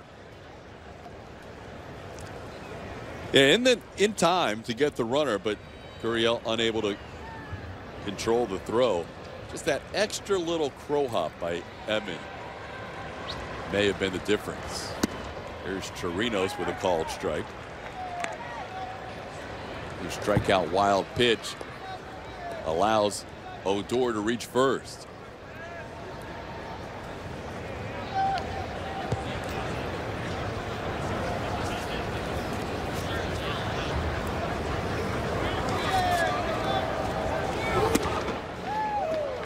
Martez ahead 0-2.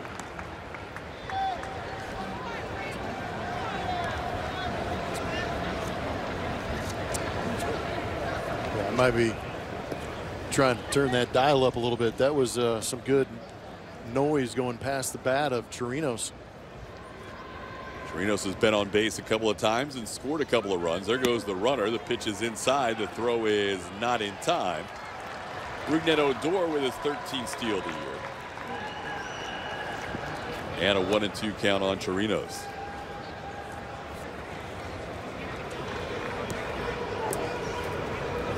You'll see that a lot with Evan Gattis and Brian McCann back there. They have not been great about throwing runners out at second base.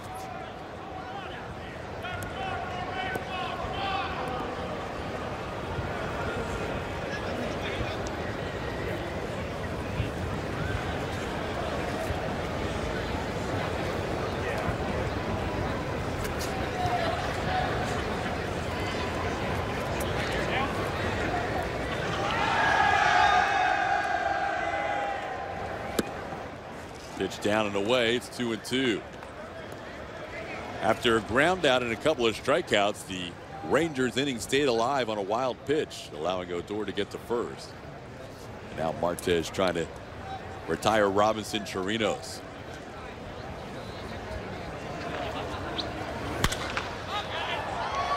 Fouled away.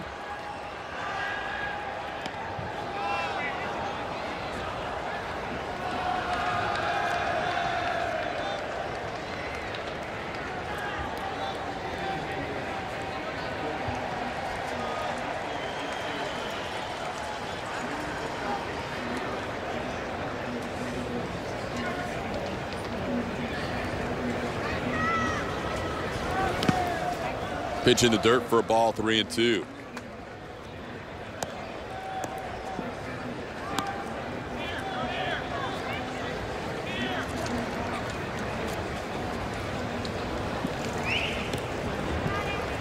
So after being ahead 0-2, Martez now with a full count on Chirinos.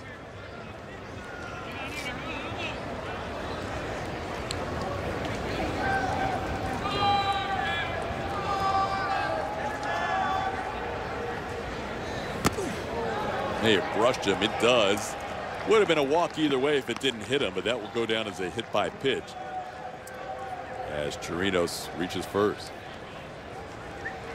Fastball in, clips that jersey.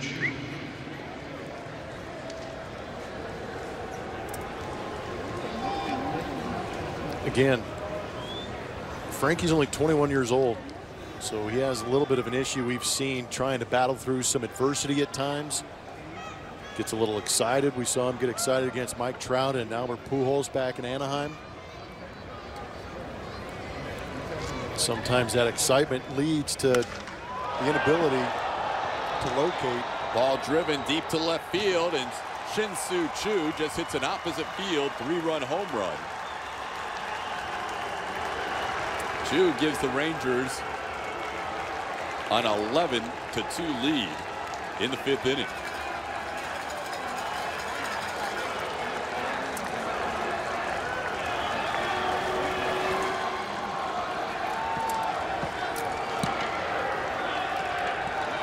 Drew's got plenty of pop going to all fields. He's helped out when he get a fastball to drive the other way.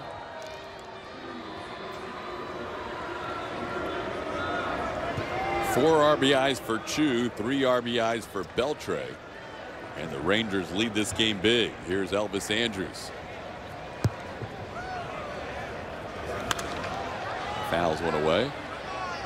Andrus a couple of hits and a couple of runs scored.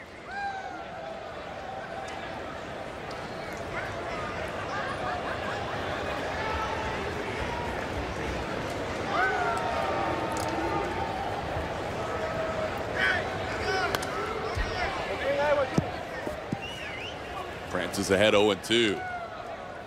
4-run third, 4-run fourth, 3-run fifth. The Rangers bats have come alive in these middle innings.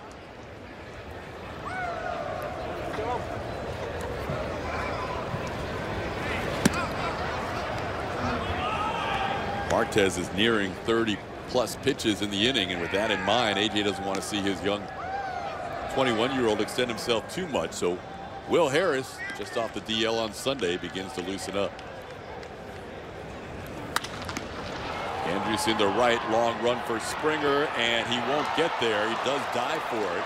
The ball goes all the way to the wall. Andrus around second, he's at third, and he will be held up there with a 2-out triple. Andrus started to head down the line after the ball got away, and he slipped and fell and grabbed at his wrist a little bit after he fell.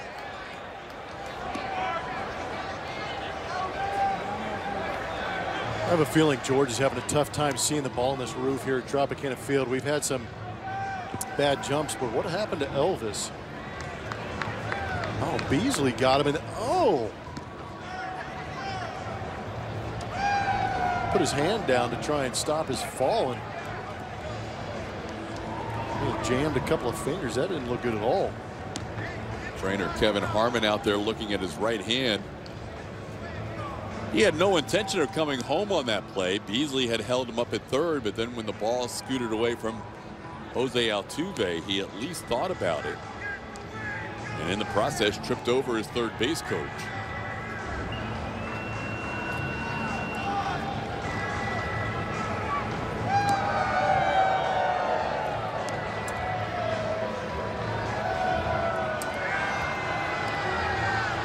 This is a frustrating inning because Astros could have been out of it. Strikeout of the third batter of the inning, reached base on a wild pitch. No, that's exceedingly frustrating when you get the out and it leads to 4 runs. Or 3 runs, I'm sorry.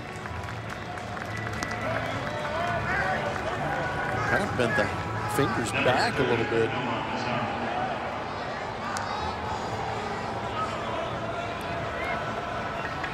Still grabbing at that right hand, but he stays in the game, does Andrus. And that'll bring up Nomar Mazara.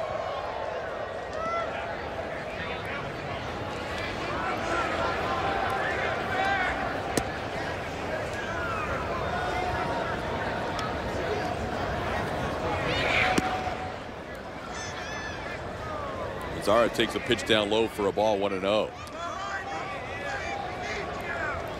Everybody else in the lineup, with the exception of Mazara and Gomez, has contributed at least by reaching base. Mazara is grounded out, struck out, and popped up. 1-1 the count.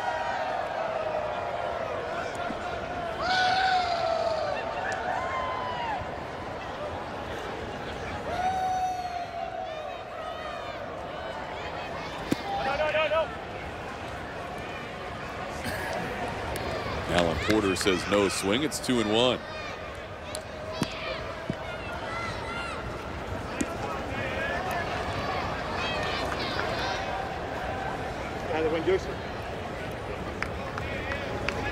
It's our house.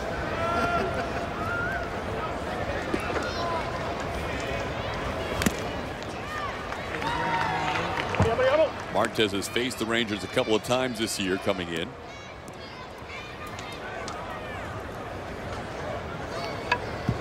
Three earned runs in 6 innings prior to tonight. But a 3-run fifth, all coming after Rougned Odor reached with a strikeout on a wild pitch. Ground ball foul.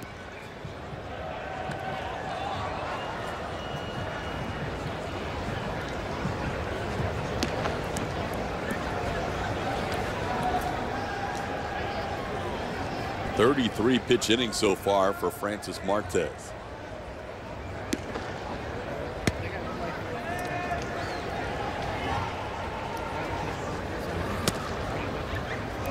And the count's full. See a little bit of frustration in the body language of Francis Martes.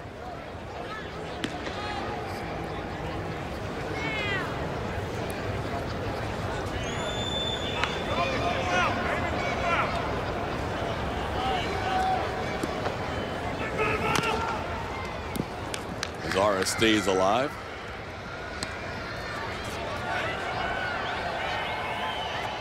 Seven men to the plate in the third. 8 men to the plate in the fourth.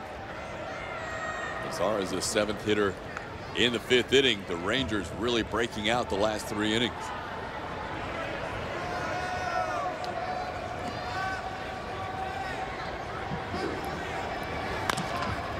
Ground ball towards first. Gurriel will step on the bag himself. 3 more runs across the plate on a Shin-Soo Choo home run. It's 11-2.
We welcome you back. 11-2 Rangers. It's the bottom of the 5th here in St. Pete.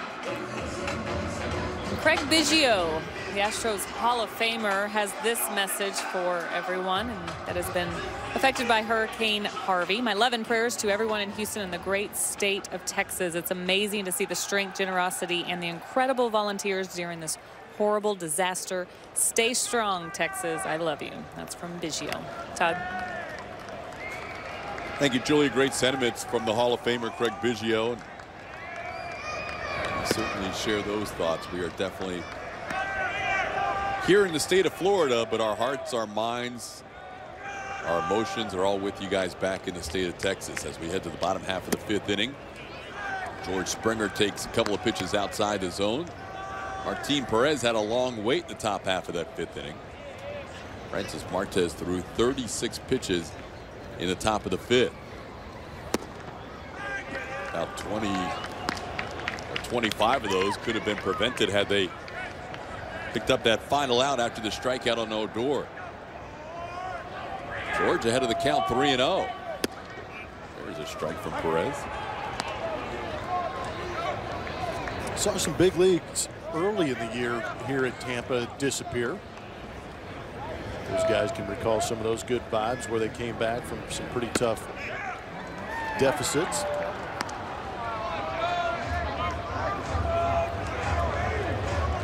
After being ahead 3-0, the count's now full. George takes a called third strike and frustrated at the strikeout. He's out number 1 here in the bottom half of the 5th inning. 3 strikeouts for Perez. Once the Astros are able to return to Minute Maid Park, the Astros Foundation will commit their share of the proceeds of every Share to Care 50-50 raffle for the remainder of the season to the American Red Cross Houston relief efforts targeting hurricane victims. Hashtag Astros Harvey. Called strike to Bregman. Alex is 2 for 2 with an RBI single his last time up. And he is 3 for 3. Alex Bregman continues to move up the charts closer to that 300 plateau. Where are the 3 fingers, Alex? Not this time. 3 for 3 night so far.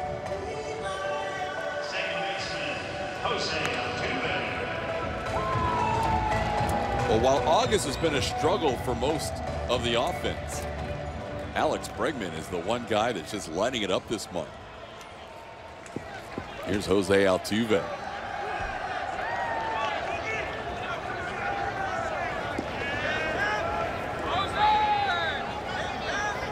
Altuve, infield single, also a double play. Al's went into the upper deck. It's 0-1.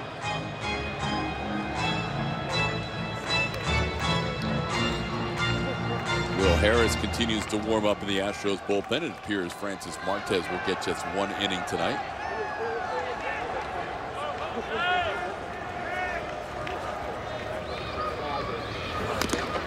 Altuve down in the count 0-2.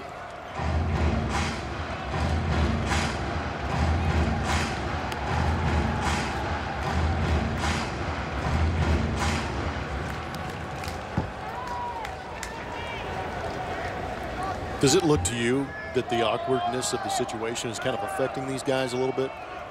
Definitely a flatness, I think. Yeah. I think it's hard to expect anything else. I mean, they're out there playing hard. It's not, but right. there's a distinct difference in the attitude. Not in a bad way, just in a different way. I don't want to say that these guys aren't trying. I just want, you know, I was wondering if you were seeing just a little bit of a different personality. Called third strike. Altuve goes down looking. I mean, it is, you have to be at your elite best to go against the elite best. And obviously the Rangers had to change their travel yesterday as well, but they're certainly not dealing with the issues that the Astros are with their families and loved ones back in Houston that are trying to stay safe. And there's lots of guys on their phones before game just trying to keep the communication going. And then you're asked to come out here and play a game. There's a ball off of Perez into right center field. Yuli has another hit. Bregman will get to third. So Yuli 2 for 3. Yeah, I definitely see that, Blummer. Yeah. Just been tough. You're just not built with the coping mechanism to deal with what's going on, but these guys are continuing to fight. Bregman with his third hit in this inning. Yuli Gurriel picking up his second. Ricocheting that one off the backside of Martin Perez. That'll bring up Evan Gattis.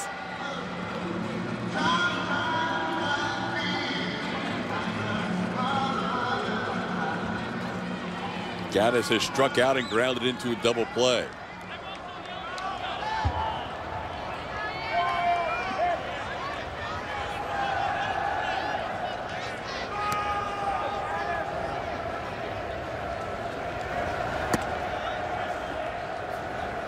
Astros trying to cut into this 9-run lead. It's 11-2 in the bottom of the 5th inning.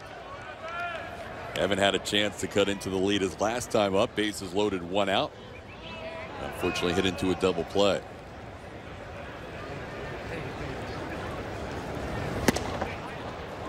Two 2-0 the count to Evan.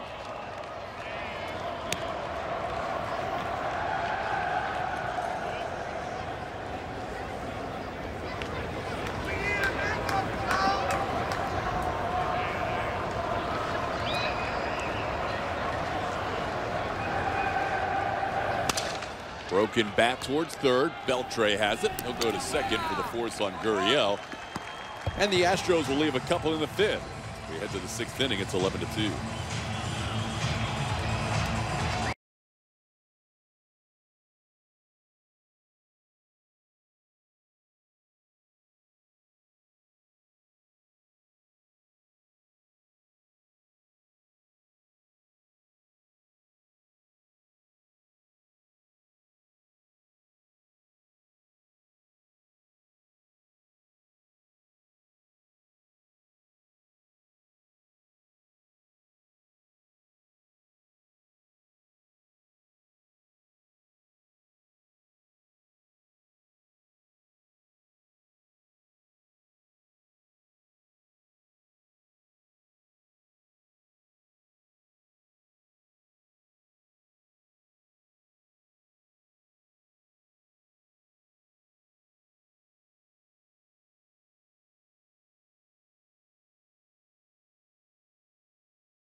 Top six here, 11-2 Rangers, and time to reveal the winner of tonight's Chevy Stroh poll.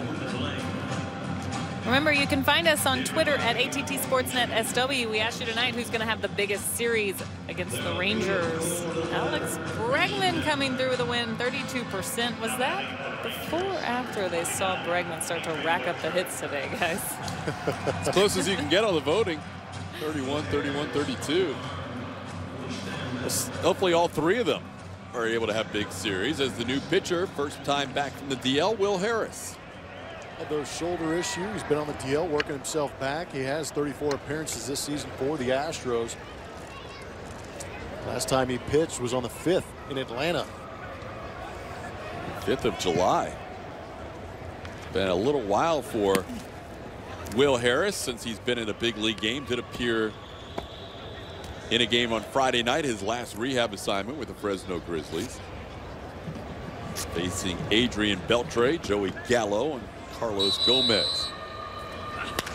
On the ground, J.D. Davis has it. Takes his time, makes a strong throw, and Beltre retired for the first out in the 6th inning.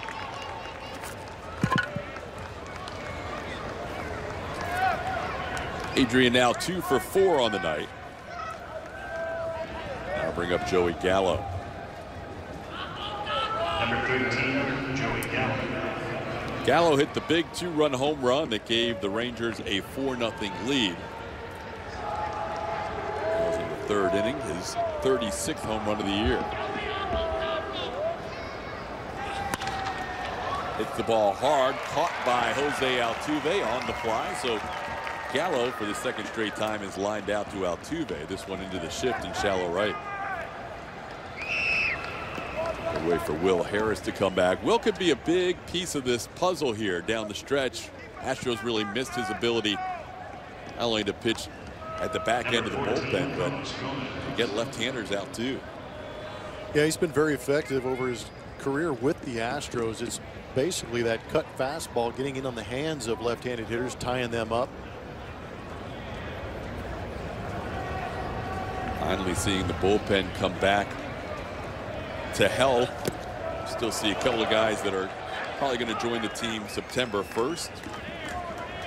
Down to the AAA level now, Michael Feliz and Tony Sipp. Expected back shortly. Harris ahead of Carlos Gomez. 0-1. Gomez 0 for 3 today. Lined out to right, a couple of ground outs to short.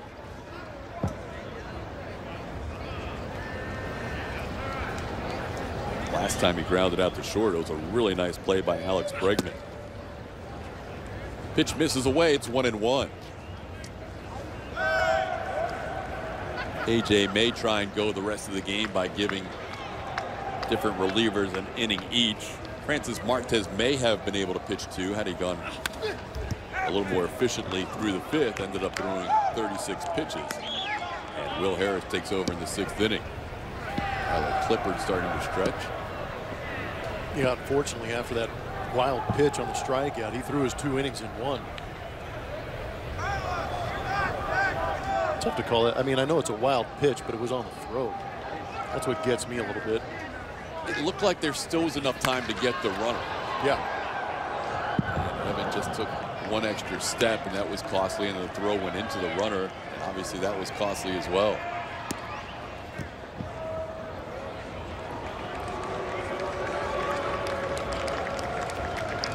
One and 2 the count on Gomez.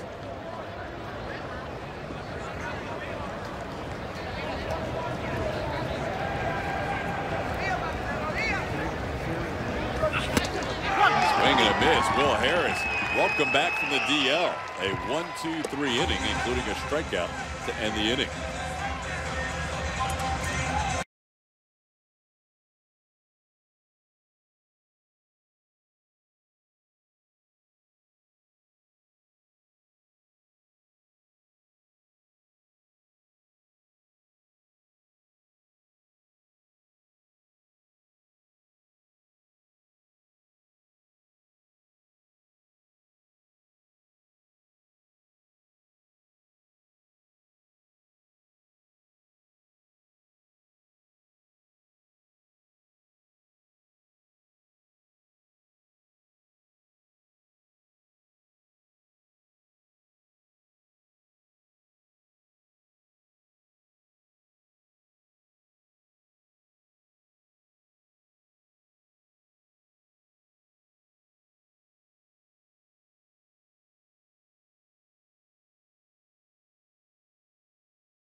We are back. It's the bottom of the 6th, 11-2 Rangers, and time for Name That Astro, brought to you by your local Honda dealer.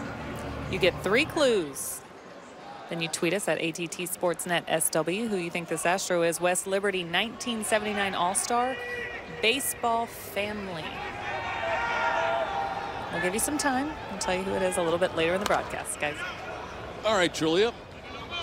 Carlos Beltran leads off by fouling one back. It's 0-1. Beltran is grounded out and struck out. Leads off the 6th inning.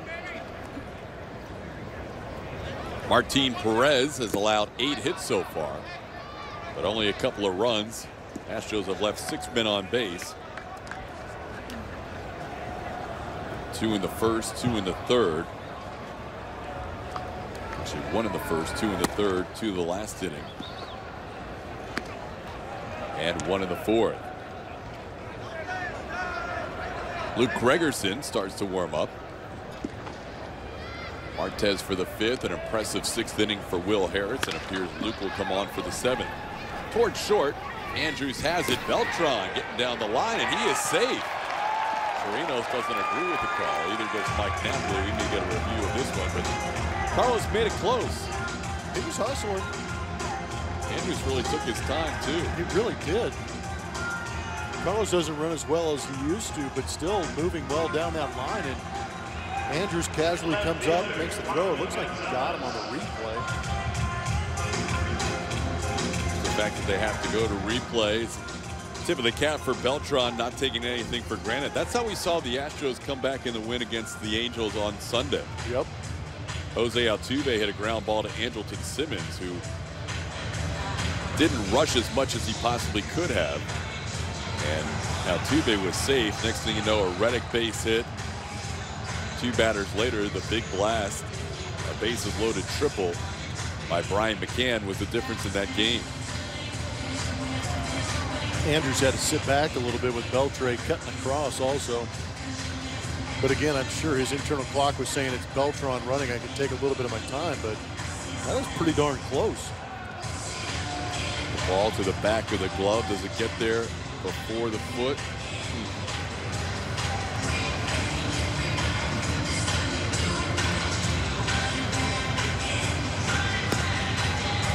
Beltran is out, just barely.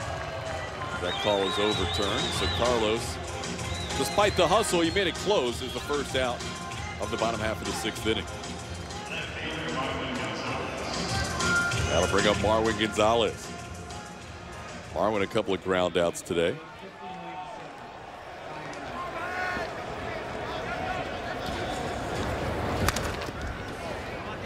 Marwin fouls one back.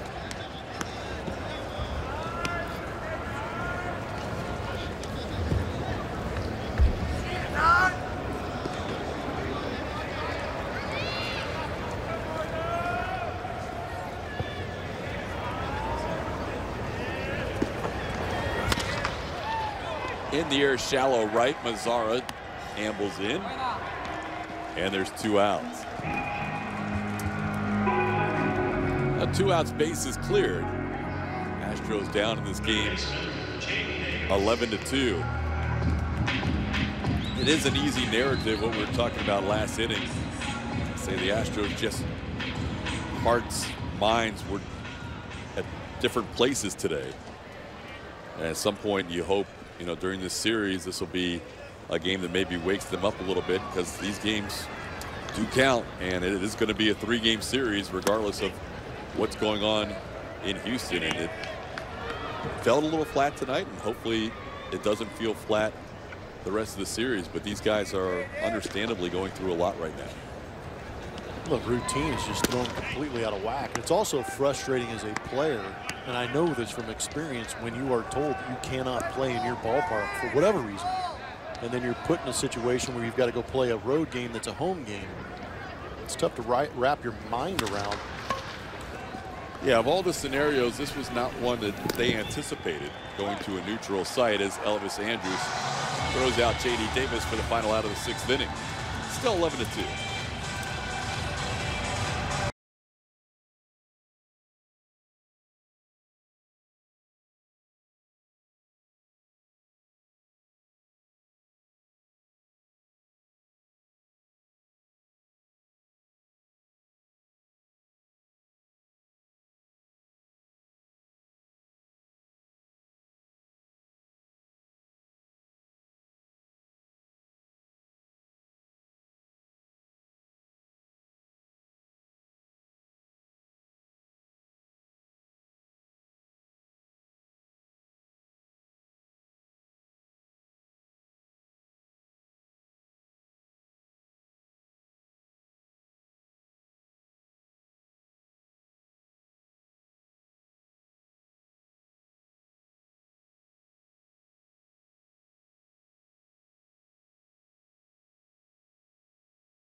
(11-2) Rangers leading the Astros, top of the 7th.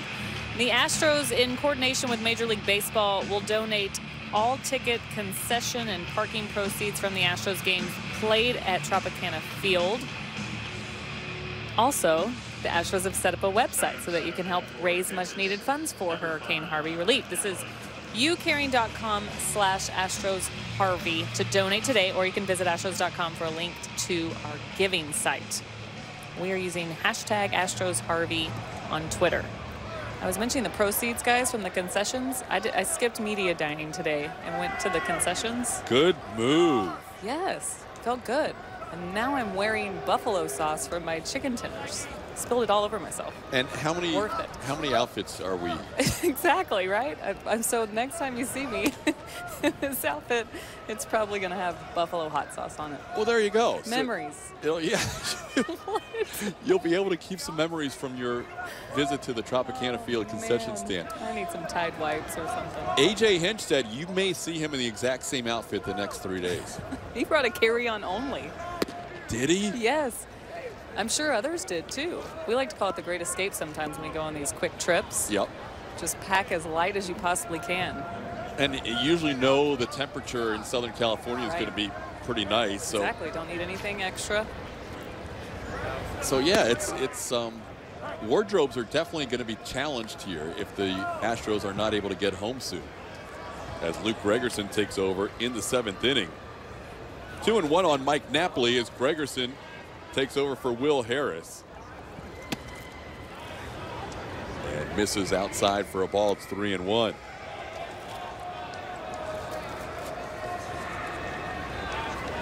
Gregerson last appeared in the game against the Washington Nationals. First time he's pitching on this. I guess it's still a road trip, even though this is a home game. But the time away from Minute Maid Park. Did not pitch in the Angels series and now pitching in this air quotes home game at Tropicana Field.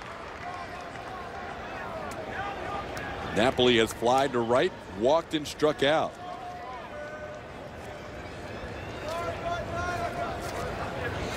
Astros pitching picks up a lot of strikeouts. The Rangers as a staff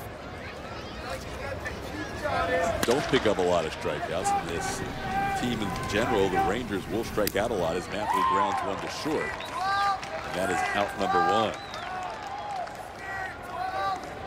So after Francis Martes allowed a 3 spot in the 5th inning, Will Harris retiring all 3 batters in the 6th, and now 5 in a row sent down by the Astros bullpen. Luke's numbers on the year, 2-3, 4.17 ERA. His numbers on the road are outstanding this season.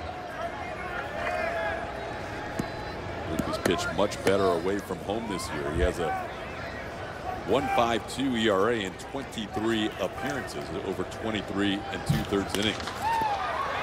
This ball hit the other way by Odor right down the line against the shift, and he is heading to second. He will stay there with a 1-out double.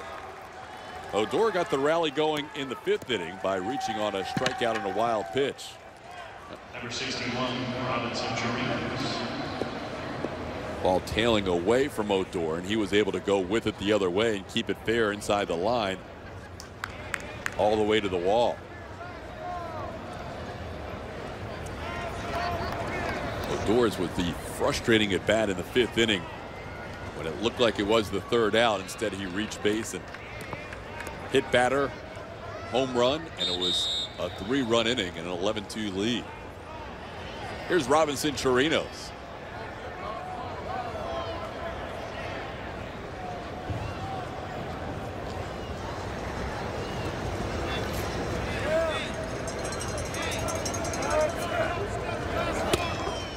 Chirinos takes a called strike.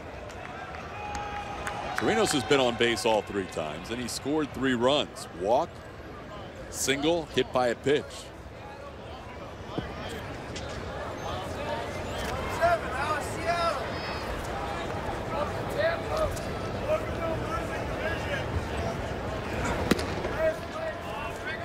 Pitch misses away. It's 1-1.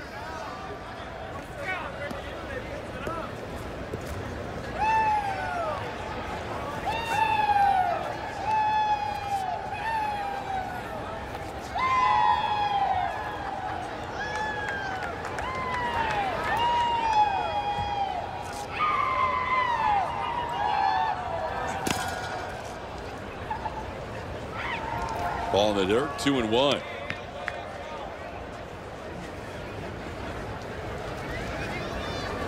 Astros have teamed up on youcaring.com. youcaring.com/Astros Harvey.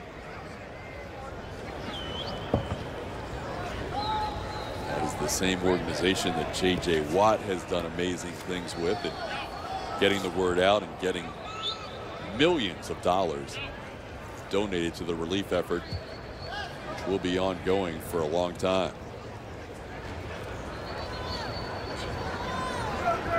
In case you're wondering where Blummer is, 7th inning, he has moved back over to the radio side to help out Steve Sparks. Ball down low, it's 3-1. 11 runs on 11 hits for the Texas Rangers.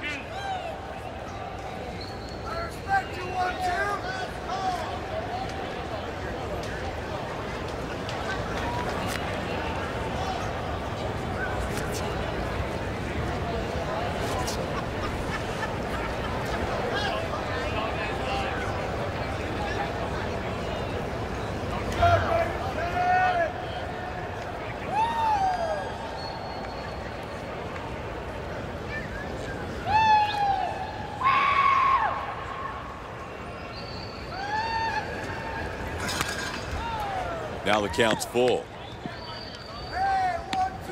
Astros play a 3-game series here at Tropicana Field against the Rangers. A determination will be made tomorrow on what happens with the weekend series against the New York Mets. There is a possibility that the Astros would remain here as the home team in that series, as they're unable to get back to Houston. Dallas Keuchel will pitch tomorrow night against Andrew Kachner, and then Colin McHugh with the wrap-up game Thursday afternoon. Pitch misses away, and it's 3-2.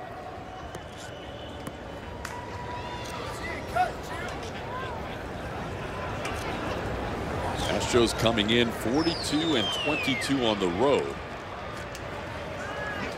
They have been down in this game since the 3rd inning. Nobody has a better road record than the Astros.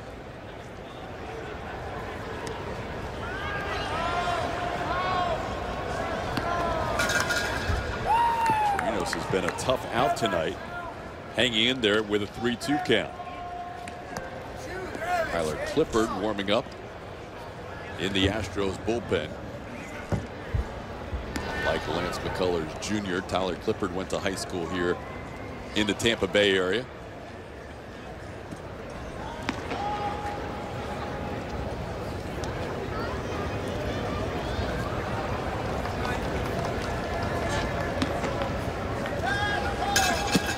Outside, ball 4.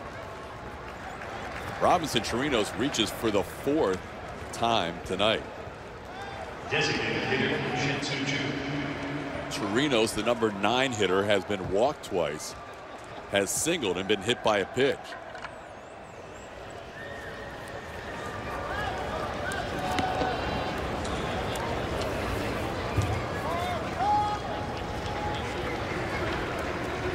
Back to the top of the order, Shin-Soo Choo. Choo already has 4 runs batted in tonight. RBI single in the 4th, 3-run home run in the 5th. He has scored 3 runs. He has knocked in 4. RBI situation here, swings through a pitch.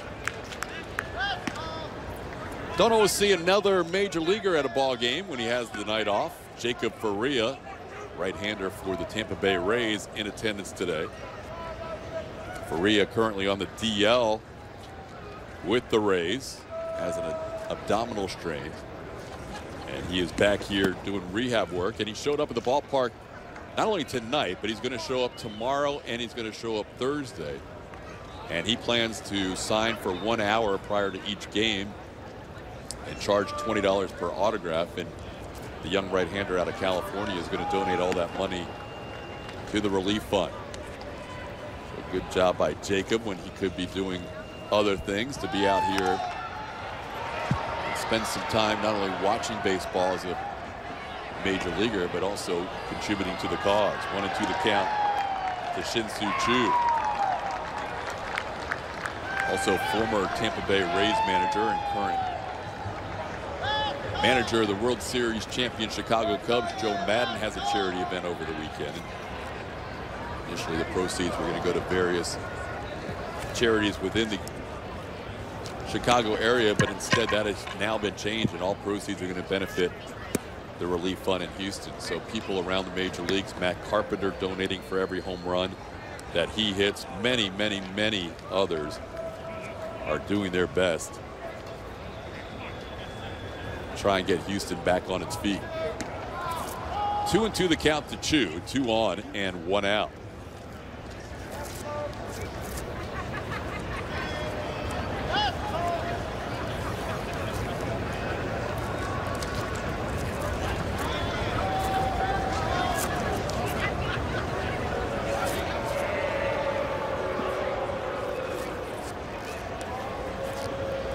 On second is Odor. On first is Chirinos. 1 out in the 7th.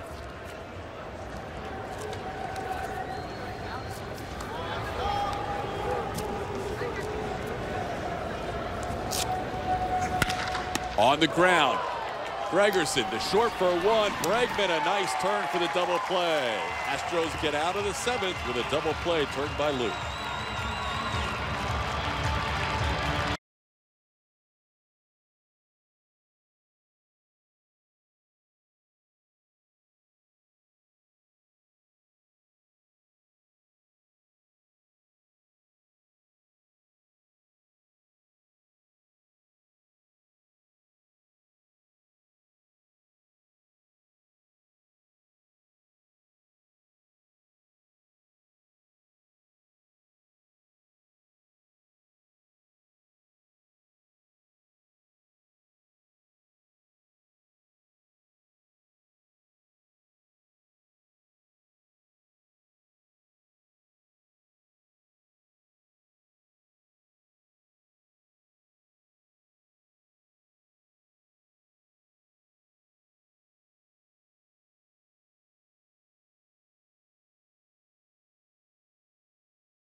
You know, I mean, I saw the image of the assisted living home where that poor woman was knitting in her wheelchair with water up to her chest, and you know, I mean, that's real. Like, you know, it's just not a good feeling to know that we can't do anything about it from here. You know, we want to hope and pray that things are going to get better.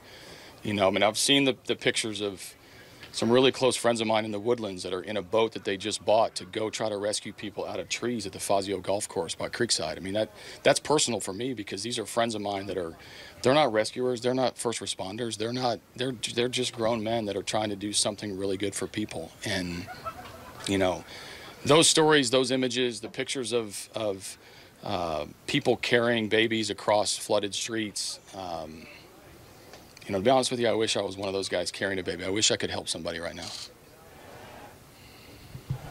Just like we promised you earlier in the game, it is Miller time, brought to you by Miller Lite. AJ saying it so well, and it was an emotion-packed press conference today. It was not the normal AJ Hinch talking about baseball. It was AJ Hinch, the humanitarian, talking about how helpless he feels, and it's kind of the same way everybody feels right now on this team and in this traveling party. We would love to be back there with all you guys watching us tonight on AT&T Sportsnet. There's nothing more that we would like to do than to be part of that rescue effort and to be part of that community right now and helping out in one shape, form, or another. And unfortunately,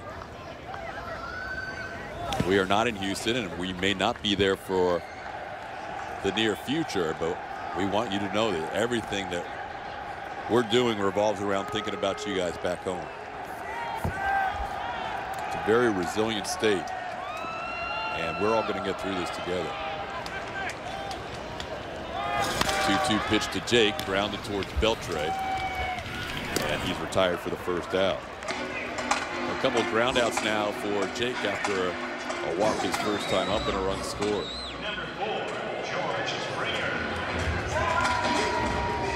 But in times like these, you really learn the true character of people, and there are some unbelievable people and characters being shown throughout the state of Texas and in Houston, with first responders and citizens just going out with their own boats and saving lives. Here's George Springer. Call strike, 0-1. Well, we're with you, Houston, even though we're all the way out here in Tampa Bay, Florida. It's 0-2 to Springer. He has reached on an infield hit. He was hit by a pitch, and he also struck out.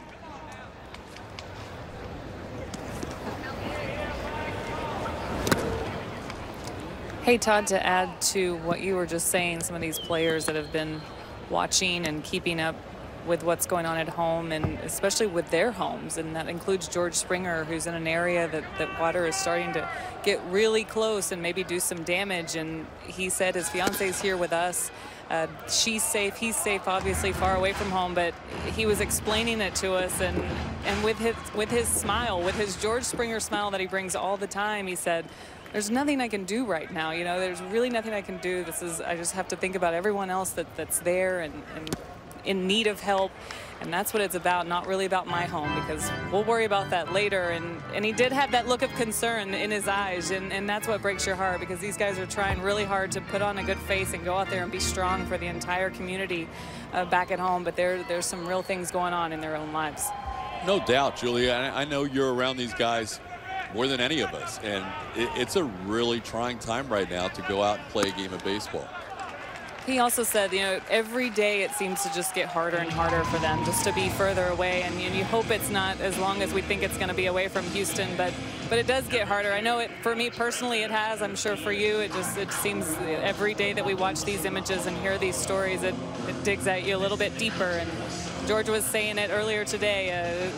It's getting really hard to put on a good face and get out there, but they know they have a job, and they know that once they step on the field, they have to do what they need to do. But even off the field and when they're away from the ballpark, they're taking it pretty hard.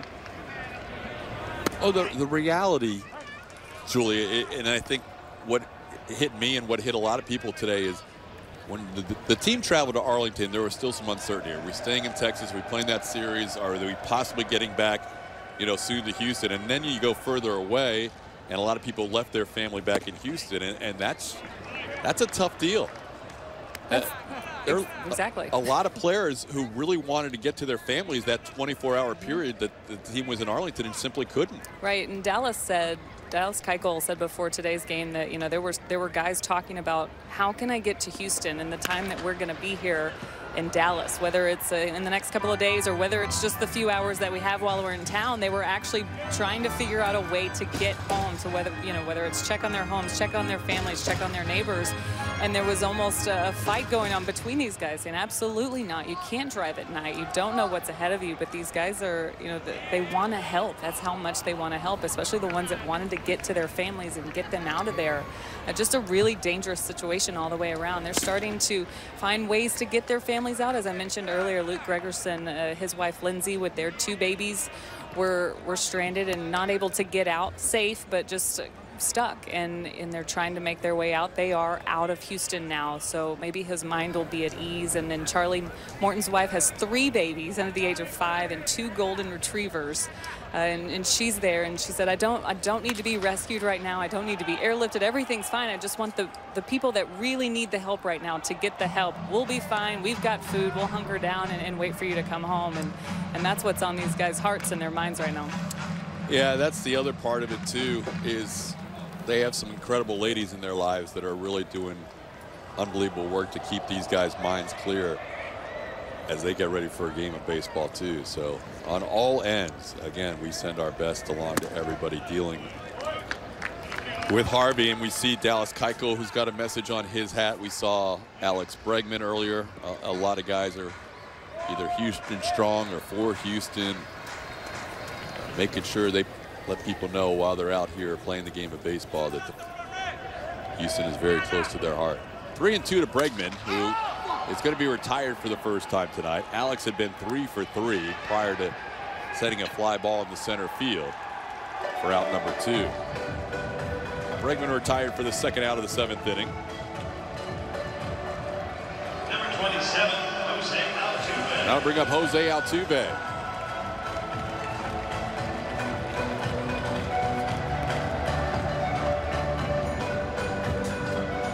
Altuve an infield hit in 3 at-bats.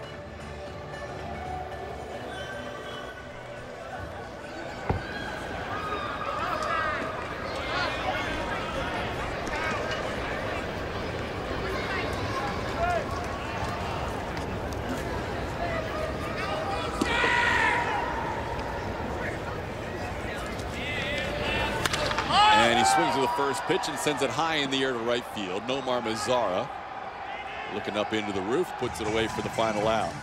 1 man left on base. We head to the 8th. Still 11-2.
We're back at the Trop, 11-2 Rangers, and time for Name That Astro. We are going to name that Astro. This is brought to you by your local Honda dealer. These were your 3 clues. West Liberty 1979 All-Star with the Astros. It's Phil's brother, Joe Negro. Oh, wait, we didn't have Blummer to guess, did we? Yeah, you guys left me out. Oh, there you are. Hey, how's it going? I'm back. Joe Negro, today's Name That Astro. We head to the 8th inning. Both Will Harris and Luke Gregerson with a shutout inning out of the bullpen. Will had a 1-2-3 inning. And then Luke got a double play that he started himself to get it through the 7th. And now it's Tyler Clippard's turn in the 8th. Alex Andrews fouls one back. Andrews batting for the 5th time. He has gone in order of his last 3 hits: single, double, and triple. Single in the 3rd, double in the 4th, triple in the 5th. All 3 hits have been to the opposite field. Clippard misses away. It's 1-1. Clippard's a local guy. Grew up here in Tampa, Florida. Went to Palm Harbor University. That's a high school here.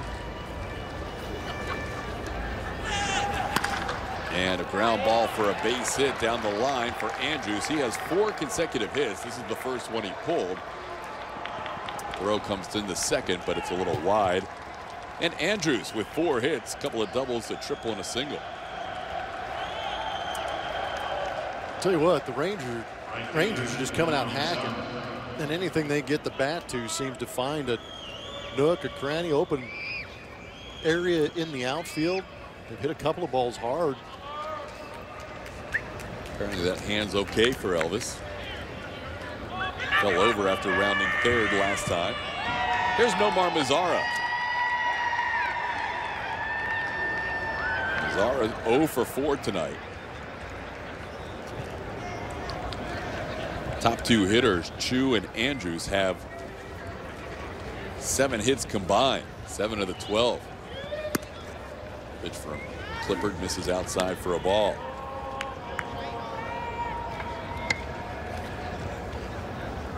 A couple of ground outs, a pop up and a strikeout for Mazara tonight. It has been all Rangers since a 4-run third. Astros cut that lead in half in the bottom half of the third. Then a 4 spot in the 4th and 3 more in the 5th. 1-0 pitch is popped high in the air. And it is over the catwalk and out of play. Evan Gaddis never saw that. I don't think it came down, actually. It's probably still up there. Yeah, we're still waiting for it. That was weird. That hit the B-ring catwalk around the stairs that Julia traversed earlier this season. Yeah, maybe she could go back up and get it. May need that one later. It's a long road trip now. And they don't have many supplies left. The guys in the home clubhouse today rumbling up a dozen cases of baseballs. There's the B ring. Julia, you went up to the A ring, right? I think. Now I'm getting my rings confused. The smallest circle at the top is the A ring. No, I didn't make it that far, did I? I made it to the B ring. It got really hot. Yeah, it's warm up there. The temperature just rises. A little scary. Each ring you go up, it becomes about 5 degrees hotter. That's it? Maybe 10 when you get to the gondola. I thought you went to the A ring because I had been to the B ring before. I thought you topped my. I did top you, I think. That was the point. I was just trying to beat you. You went to the top. You went to the A ring then. Man, April was so long ago. It was 110 games ago. You did not go in the gondola, which is in the middle of the roof, but I think you got to the A ring. There's a pitch that gets away. Andrews will advance. So there's a baseball up there, Julia. Well. Yep. I don't know. We'll hold down the fort until you go get it. Are the raccoons still up there? Oh my, that's right. Remember the paw prints that I saw? I was hanging up there with the raccoons. Oh boy. And the birds. I need a parachute if I go back. Astros will bring the infield in here in this 3-2 count to Nomar Mazara with a runner now on third base.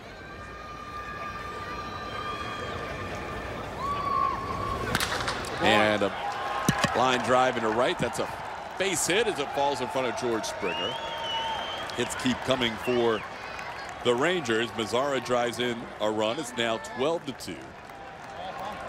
And that's his first hit and his team leading 84th RBI. Julia? Houston Astros have set up a website so that all fans can help raise much needed funds for Hurricane Harvey relief. Visit youcaring.com/Astros Harvey to donate today, or visit astros.com for a link to our giving site. See what the Astros just posted on Twitter? No. Minute Maid Park. Roof open? Roof open. How about that? That's one of the best scenes I've ever seen in a while. Roof open at Minute Maid Park. That's amazing. Well, hopefully that's the start of a long process of recovery and returning to somewhat normalcy. It's going to be a long time before we get everything back to normal, but hopefully this is the beginning of that process. And great to see Minute Maid Park in relatively good shape now with the roof open. Just a minute ago, the Astros posted that on Twitter. If you don't follow the Astros already, just go to @Astros if you're on social media. It's 0-2 to Adrian Beltre. 12 runs on 13 hits for the Rangers.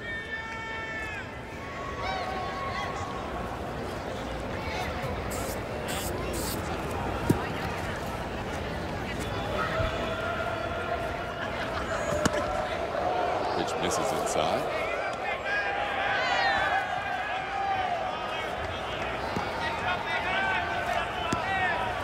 Split got away a little bit.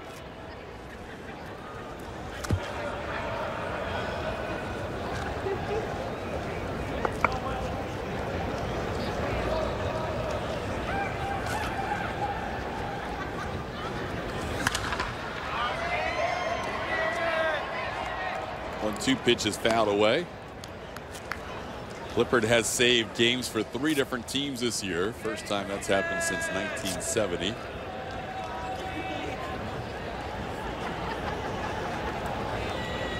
Spent most of his career with the Washington Nationals. That was the last team the Astros saw on their previous homestand. Today technically begins another homestand, even though they're at Tropicana Field.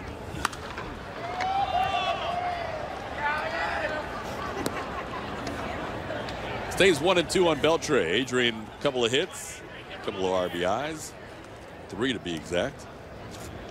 A couple of ground outs. Beltre with 3 runs batted in, Chu with 4 runs batted in. Those guys have combined for 7 of the 12 runs. Gallo also providing a 2-run home run. He's on deck. Towards third, but foul. JD will toss one into the crowd.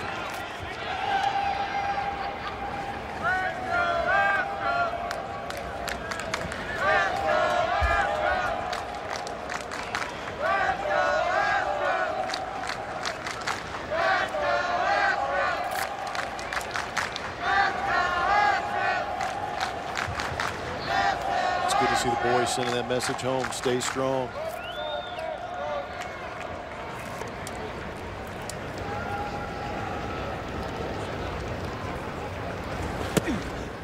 Pitch inside for a ball, and the count even to 2 apiece.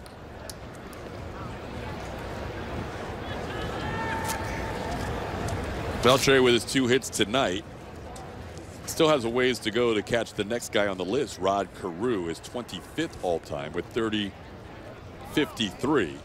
Beltre with 3,033 hits. Currently 26. He passed Lou Brock recently for the number 26 spot all time.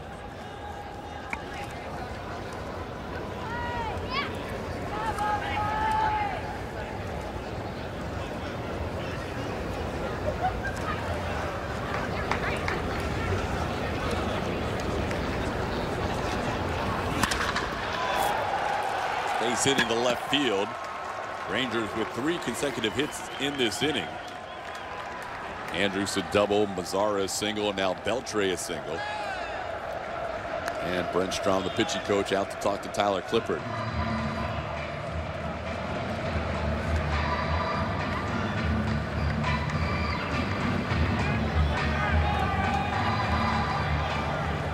Beltre is going to come out of the game.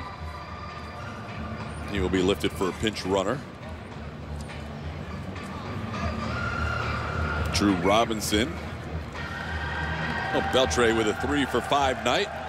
Will leave this game with 3,034 hits in his illustrious career.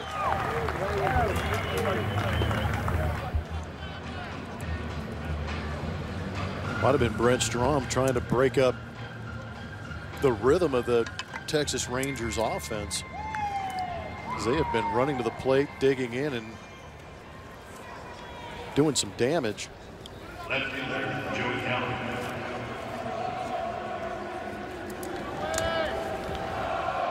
14 hits.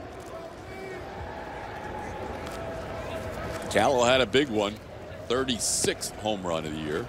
Your attention, back please. in the 3rd inning. Pinch running for Beltre, number 18, Drew Robinson.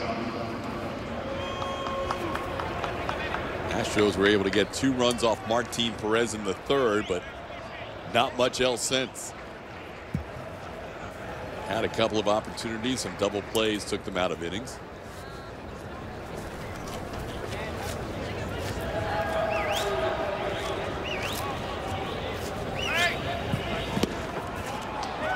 One and one the count.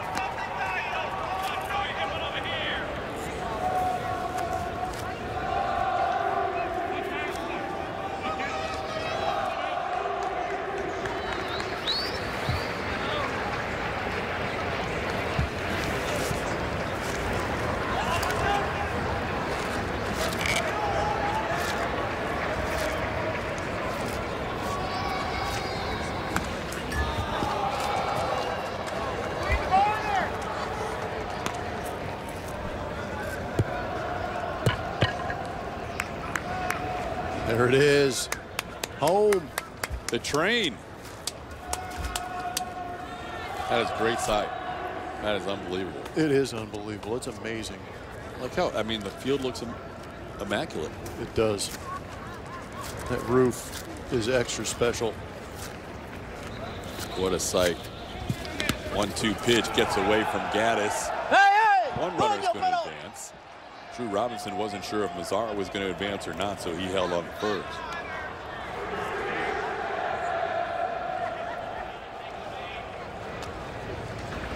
Evan Geddes has had a tough time with those baseballs in the dirt. He's doing the best he can, but just not able to keep them in the vicinity to keep runners from advancing, or at least both of them.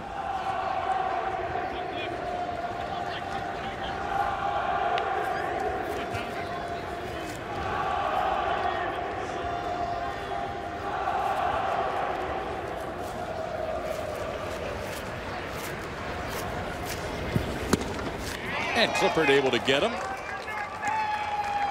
Strikes him out on the fastball. First strikeout for Clippard. 1 out in the 8th. Center fielder, Carlos Gomez. Guy that throws a lot of off speed and split fingers from Tyler Clippard. Sometimes can sneak that fastball past him.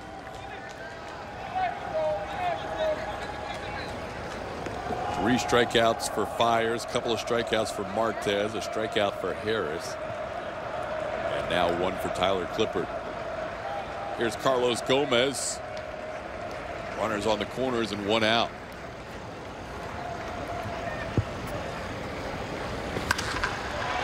Hits one high in the air, but not very deep. In fact, Alex Bregman, the shortstop, is calling off Marwin Gonzalez and puts it away for out number 2. Clippard gets a couple of outs without the runner from third able to score. First baseman, Mike Napoli. And that'll bring up Mike Napoli. Martin Perez's night may be over as the Rangers still have bullpen action going. He pitched 7 innings of 2-run baseball. Tony Barnett was up earlier. He's back up again.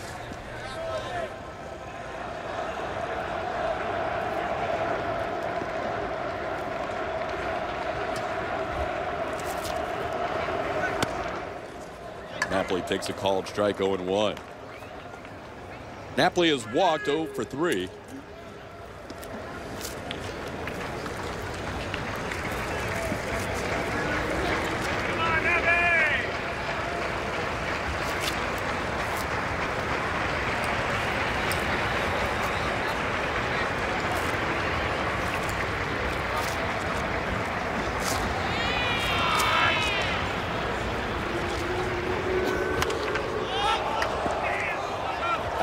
Foul.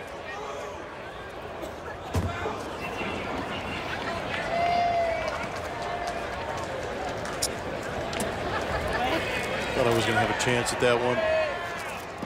I didn't. Beltre hit one. I'm trying to remember if you were here on the radio side. Beltre hit one right above us. Yeah, I think that was just recently his last at bat. I heard it knocking around up there. We may get one before this series is over. There used to be a net in this booth. I'm not sure if it's still here. It's next door. Ah. I saw it. Yeah, I'm not sure if Sparky's using it, but I did see the net behind the door. There you go. Yeah. Well, if he's not using it, that would have been a good one to use on too. Yeah. Gosh. We may have Sparky's flying solo. He may not have time to get to the net. Maybe have to bring it in here. A lot to ask. It's got to be awfully uncomfortable getting so much airtime. 1-2 the count to Napoli. Clippard trying to work out of a first and third situation. And he does. Tyler Clippard, after giving up that 1 run, gets through the next 3 after first and third. We head to the bottom of the 8th.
Astros baseball on AT&T Sportsnet is presented by Southwest. Yes to low fares with nothing to hide. That's transparency. And by Toyota. Let's go places.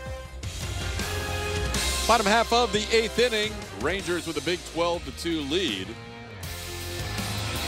Rangers go to their bullpen as Martin Perez threw 7 innings of 2-run baseball, allowing 8 hits, and the new pitcher for Texas is Tony Barnett. Pitching in his 39th game for these Texas Rangers.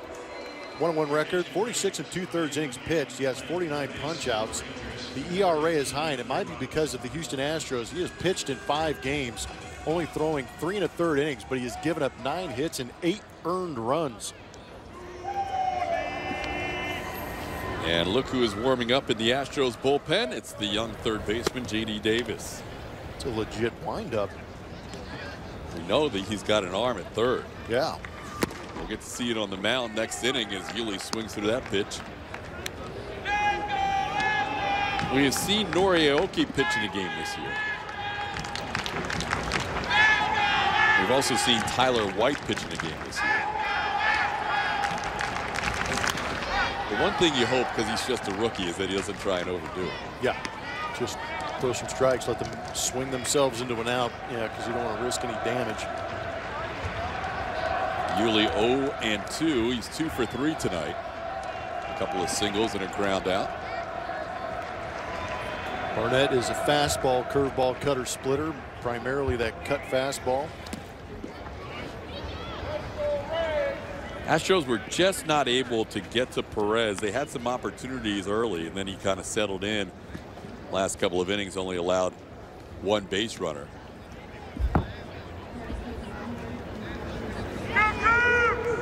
But only 2 runs allowed for Perez in 7 innings of work. Second straight outing, Perez has gone 7 innings. Pitch misses to Yuli. It's 2-2.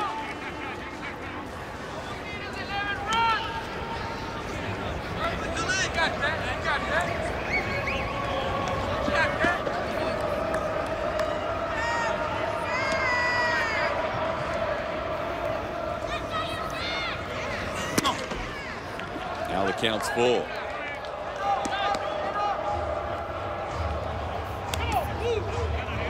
Robinson stayed in the game after pinch running for Adrian Beltre. He's playing third base.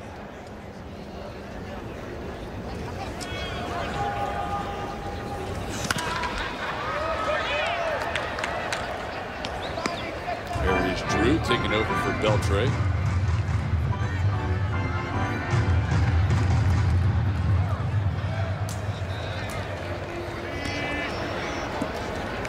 AJ knew he had the first of 9 games in a row, so he didn't want to tax the bullpen too much. He used Martez for an inning, even though he had to throw a lot of pitches, 36. Yuli into center field, pretty well hit. Gomez gets back there on the move, makes the catch right on the warning track. Yuli retired on a ball pretty well driven to right center field. Once the Astros are able to return home to Minute Maid Park, and it's looking good right now with that roof open, the Astros Foundation will commit their share of the proceeds of every Share to Care 50-50 raffle for the remainder of the season to the American Red Cross Houston, an effort to target hurricane victims and hashtag Astros Harvey.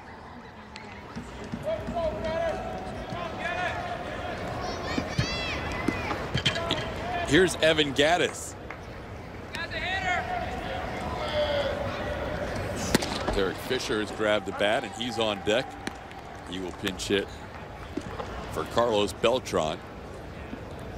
Gaddis grounded into a fielder's choice his last time up. Evans slices one the other way, and that's going to be a foul ball. These guys in the Papa John's bullpen area have at least 3 or 4 balls in that group right there. They have been catching foul balls. That guy's got 2. His buddy has 1.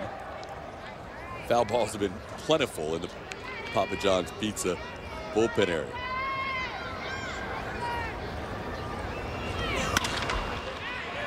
Shallow right. Mazzara comes in for out number 2.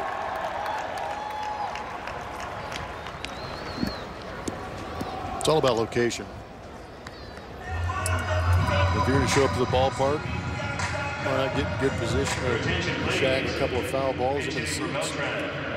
Well, the crowd's obviously diminished at this point in this 12-2 situation, but at one point they probably had a couple thousand here, I'm guessing.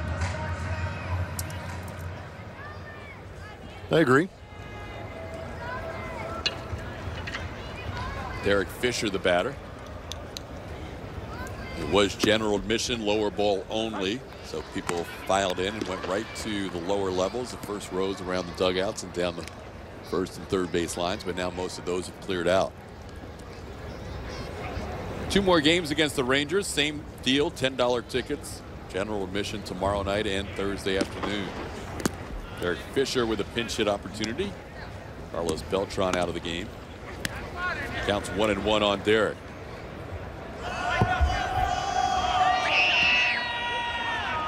Fisher pinch hitting. J.D. Davis is due up 2 spots from now. He's still warming up in the bullpen. He's actually working on the slider. He was a little disappointed with that cut fastball. That pitch hits Derek Fisher and then almost hit Marwin Gonzalez. It almost caught 2 Astros on 1 pitch. It hit Fisher and then it just flew by Marwin Gonzalez in the on-deck circle. And now JD's going to come in out of the bullpen. Left that elbow up out of the plate.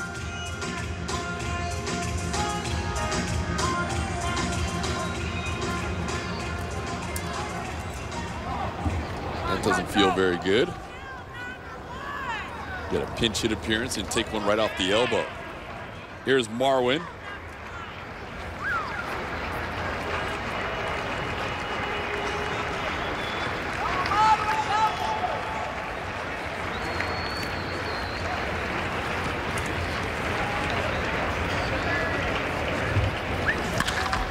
Swings the first pitch and sends one into left field where Joey Gallo is there.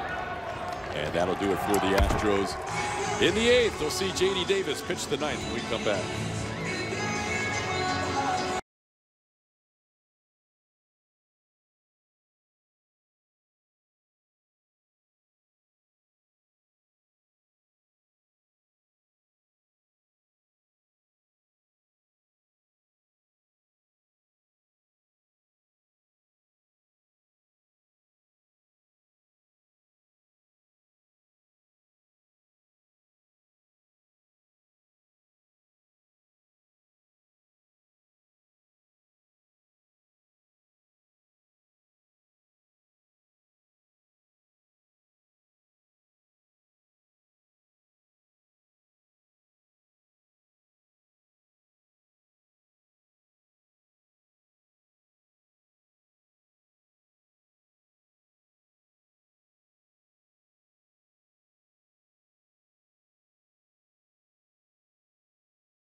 Let's take a look at the Kubota pitching performance. We're going to go back to August 13th. Ken Giles coming out to do some work out of that Astros bullpen. Got some help from the defense, but you see he pitched 2 innings going for that multi-inning save. Got a couple of punch outs, gave up 1 hit, pitched extremely well, throwing 22 pitches in order to go out there and get that save and seal it up for the Houston Astros in Texas. Pretty fired up about it. First ever multi-inning save for Ken Giles. He followed it up by a 5-out save, his next appearance. And now in this 12-2 game, it will be J.D. Davis taking over. Third position player to pitch for the Astros this year, Nori Aoki first. Tyler White also pitched an inning, and now just trying to save the bullpen, J.D. Davis will face the Rangers in the ninth. It'll be Rougned Odor, Robinson Chirinos, and Shin-Soo Choo.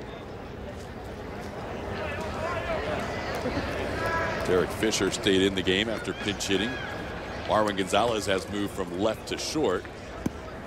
Alex Bregman has gone from short to third, and in left field is Derek Fisher. So those are your changes. Even though Gonzalez is at short, he's over on the second base side of the bag as Odor on an 89-mile-an-hour fastball pulls it foul. Wow. Pretty good velo. You see that coming. You said he had a good arm. We knew he had a good arm at third, and he just dropped 89 out there. I've got to think he's got 90 in the tank then. He's going to be telling everybody about that. Davis taking his time out there. It's got to be a little bit unusual for rubbing up the baseball. He's a rookie, and he's appearing in a game as a pitcher. Not like he's played a lot of games at this level. And he misses to Odor. 91 miles an hour. Love that. Davis's 12th major league game, and he appears as a pitcher here, and he's throwing 89 and 91 on his first 2 pitches. Odor is one. He just shook off Evan Gattis. Fastball at the knees. Where was that, Joe? You didn't see it. It was at 92. Throwing harder. He's gone from 89 to 91 to 92, and Joe didn't give him the benefit of that third pitch. Popped up. Alex Bregman, left side of the infield. Edie Davis throwing some heat. Julia. Thanks, Todd. Our community is facing incredible devastation due to the impact of Hurricane Harvey, but you can help your friends by texting Harvey to 90999 to give. This is to give $10 to the Red Cross, or visit redcross.org to give another amount. Thank you, Julia. Get on it. If you were watching our broadcast outside the Houston area and you want to give a little, do it. It counts. Ground ball towards short. Marr with a new shortstop makes the play for out number 2. Every contribution helps, and we're getting contributions from everywhere. Number 17, Shin-Soo Choo. Davis coming in and getting a pop-up and a ground out. He's looked good in his pitching debut. Almost too good.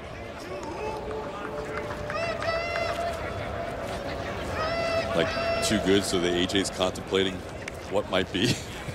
Just to carry a guy that can, I mean, he's now a two-way player. For me, play a little bit of defense, come in and get a tough right-handed out, and go back to third base. I mean, there's fastball right in on the corner at 91. He looks comfortable out there. I'm gonna have to ask him the backstory on him shaking off Evan Gattis, number 1, and throwing in the low 90s and locating. He's got Ake Strong on a hat, making sure people at home know where his thoughts are. Misses there. It's 1-1. But look disappointed in Joe West for not getting the call. He should have been disappointed that third pitch to Chirinos. That's a pretty good pitch. Paint job. Foul out of play. It's 1-2. Well, obviously AJ is the least comfortable of all when he has to put a position player into pitch. It's fun for us. It's fun for that guy. But AJ's just wanting to see his young third baseman get through this inning. But he is seeing some pretty high velocity from him. You know, JD's going to talk about it. Pulled the string on him and broke one off. What? Who is this guy? Threw a little breaking ball on his final pitch of the inning for a strikeout. That's some nasty stuff right there.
Bottom of the ninth, Rangers 12-2 over the Houston Astros, and our player of the game is going to be brought to you by Academy Sports and Outdoors.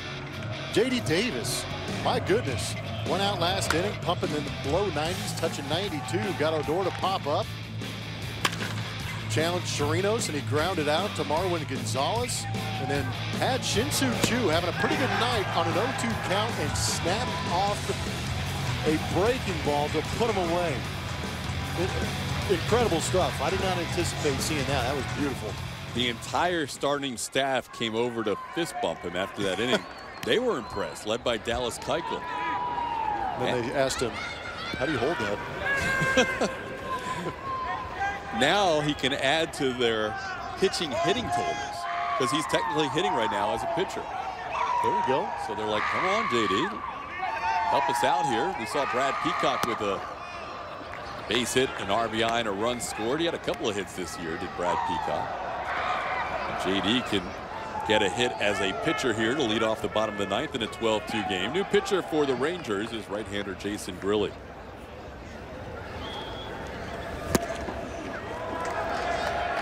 One count. I think what I failed to mention about J.D. Davis in being player of the game is that he kept Chirinos off the base. Chirinos has been on base all night long until he faced J.D. Davis. Yeah, Chirinos had been on base all 4 times. Chu had 3 hits and 5 at bats. And JD took care of both of those guys. Now Grilli ahead of the count 1-2.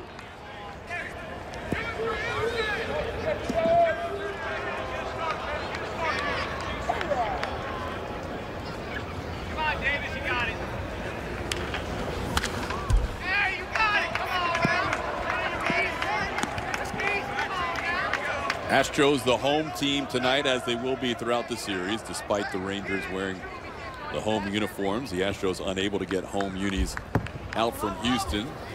They had the pants going from the series in Anaheim. Players' weekend jerseys no longer in play, so they're wearing their warm-up blue tops, and sometimes they wear it home. It's outside for a ball, and it's 2-2.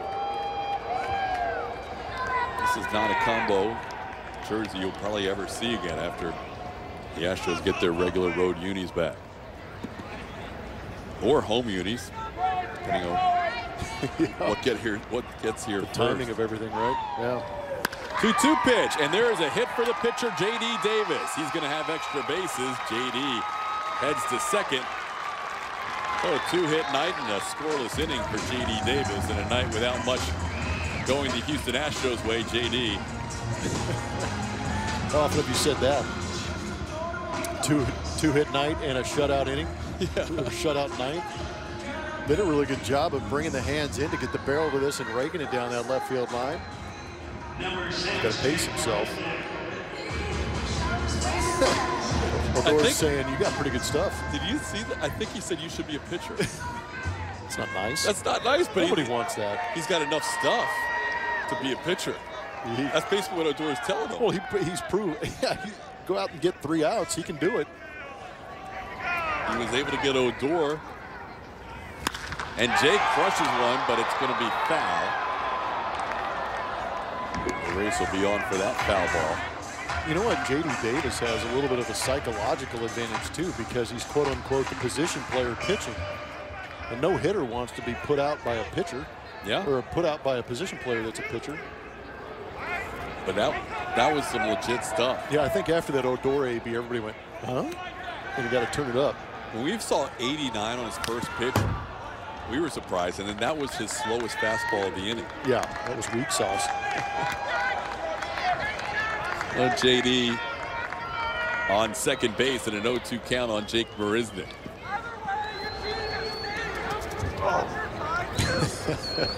David Selesky just tweeted at me and said, J.D. Davis, a.k.a. Snapdragon 3. We've seen McCullers and McHugh take the first 2 titles of 1 and 2. That pitch gets away. Jake checked his swing. It's 1 and 2. And JD advances on the wild pitch.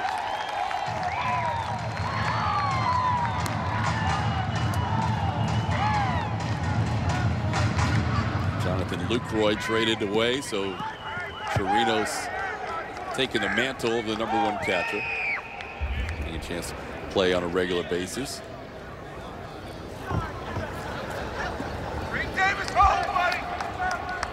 Walk, run scored, and a couple of groundouts from Jake today. Chance for an RBI here if he puts one in play. Infield is back.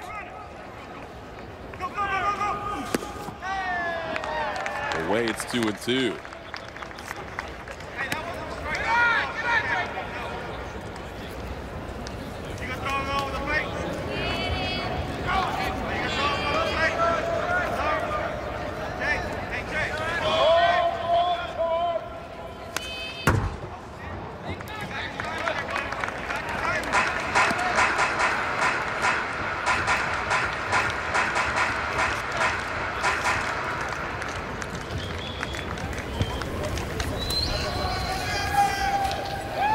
We're always talking hitting.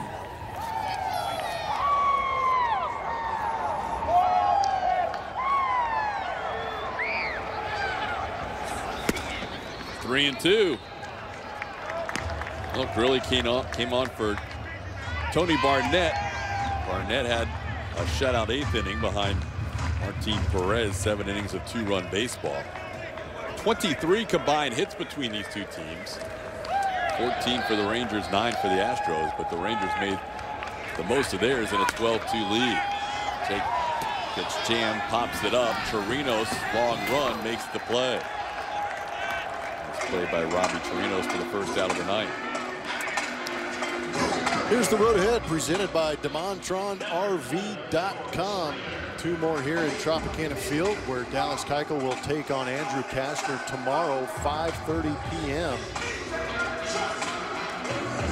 Then you will see Cole Hamels and Colin McHugh next day. And I believe that's the pregame show starting at 5:30. And Thursday, the pregame show will start at 11:30. That means game time will be at the top of the hour. Pretty good matchups. Start that rotation over again here the second day in Tropicana Field. Yeah, it's nice coming off a game like this to have Dallas going for you the next day. As George Springer will bat. Again, the infield will stay back. George has a chance to put a ball on the ground and drive in a run. He's been on base 3 times, single hit by a pitch and a walk.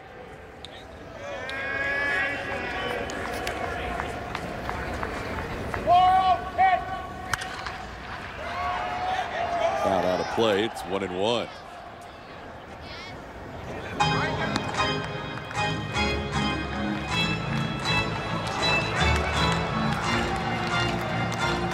Scramble for that foul ball. Things are getting intense out there. People are flopping around in seats. Gonna have a buddy box somebody out for you. It's part of the 143 crew that was having such a good time earlier. They made their way around to the Rangers bullpen.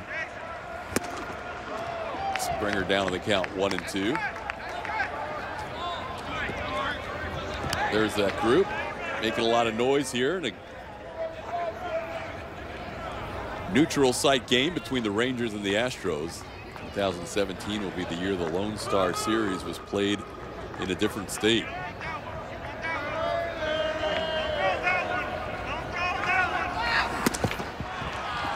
Springer goes down, really picks up a strikeout.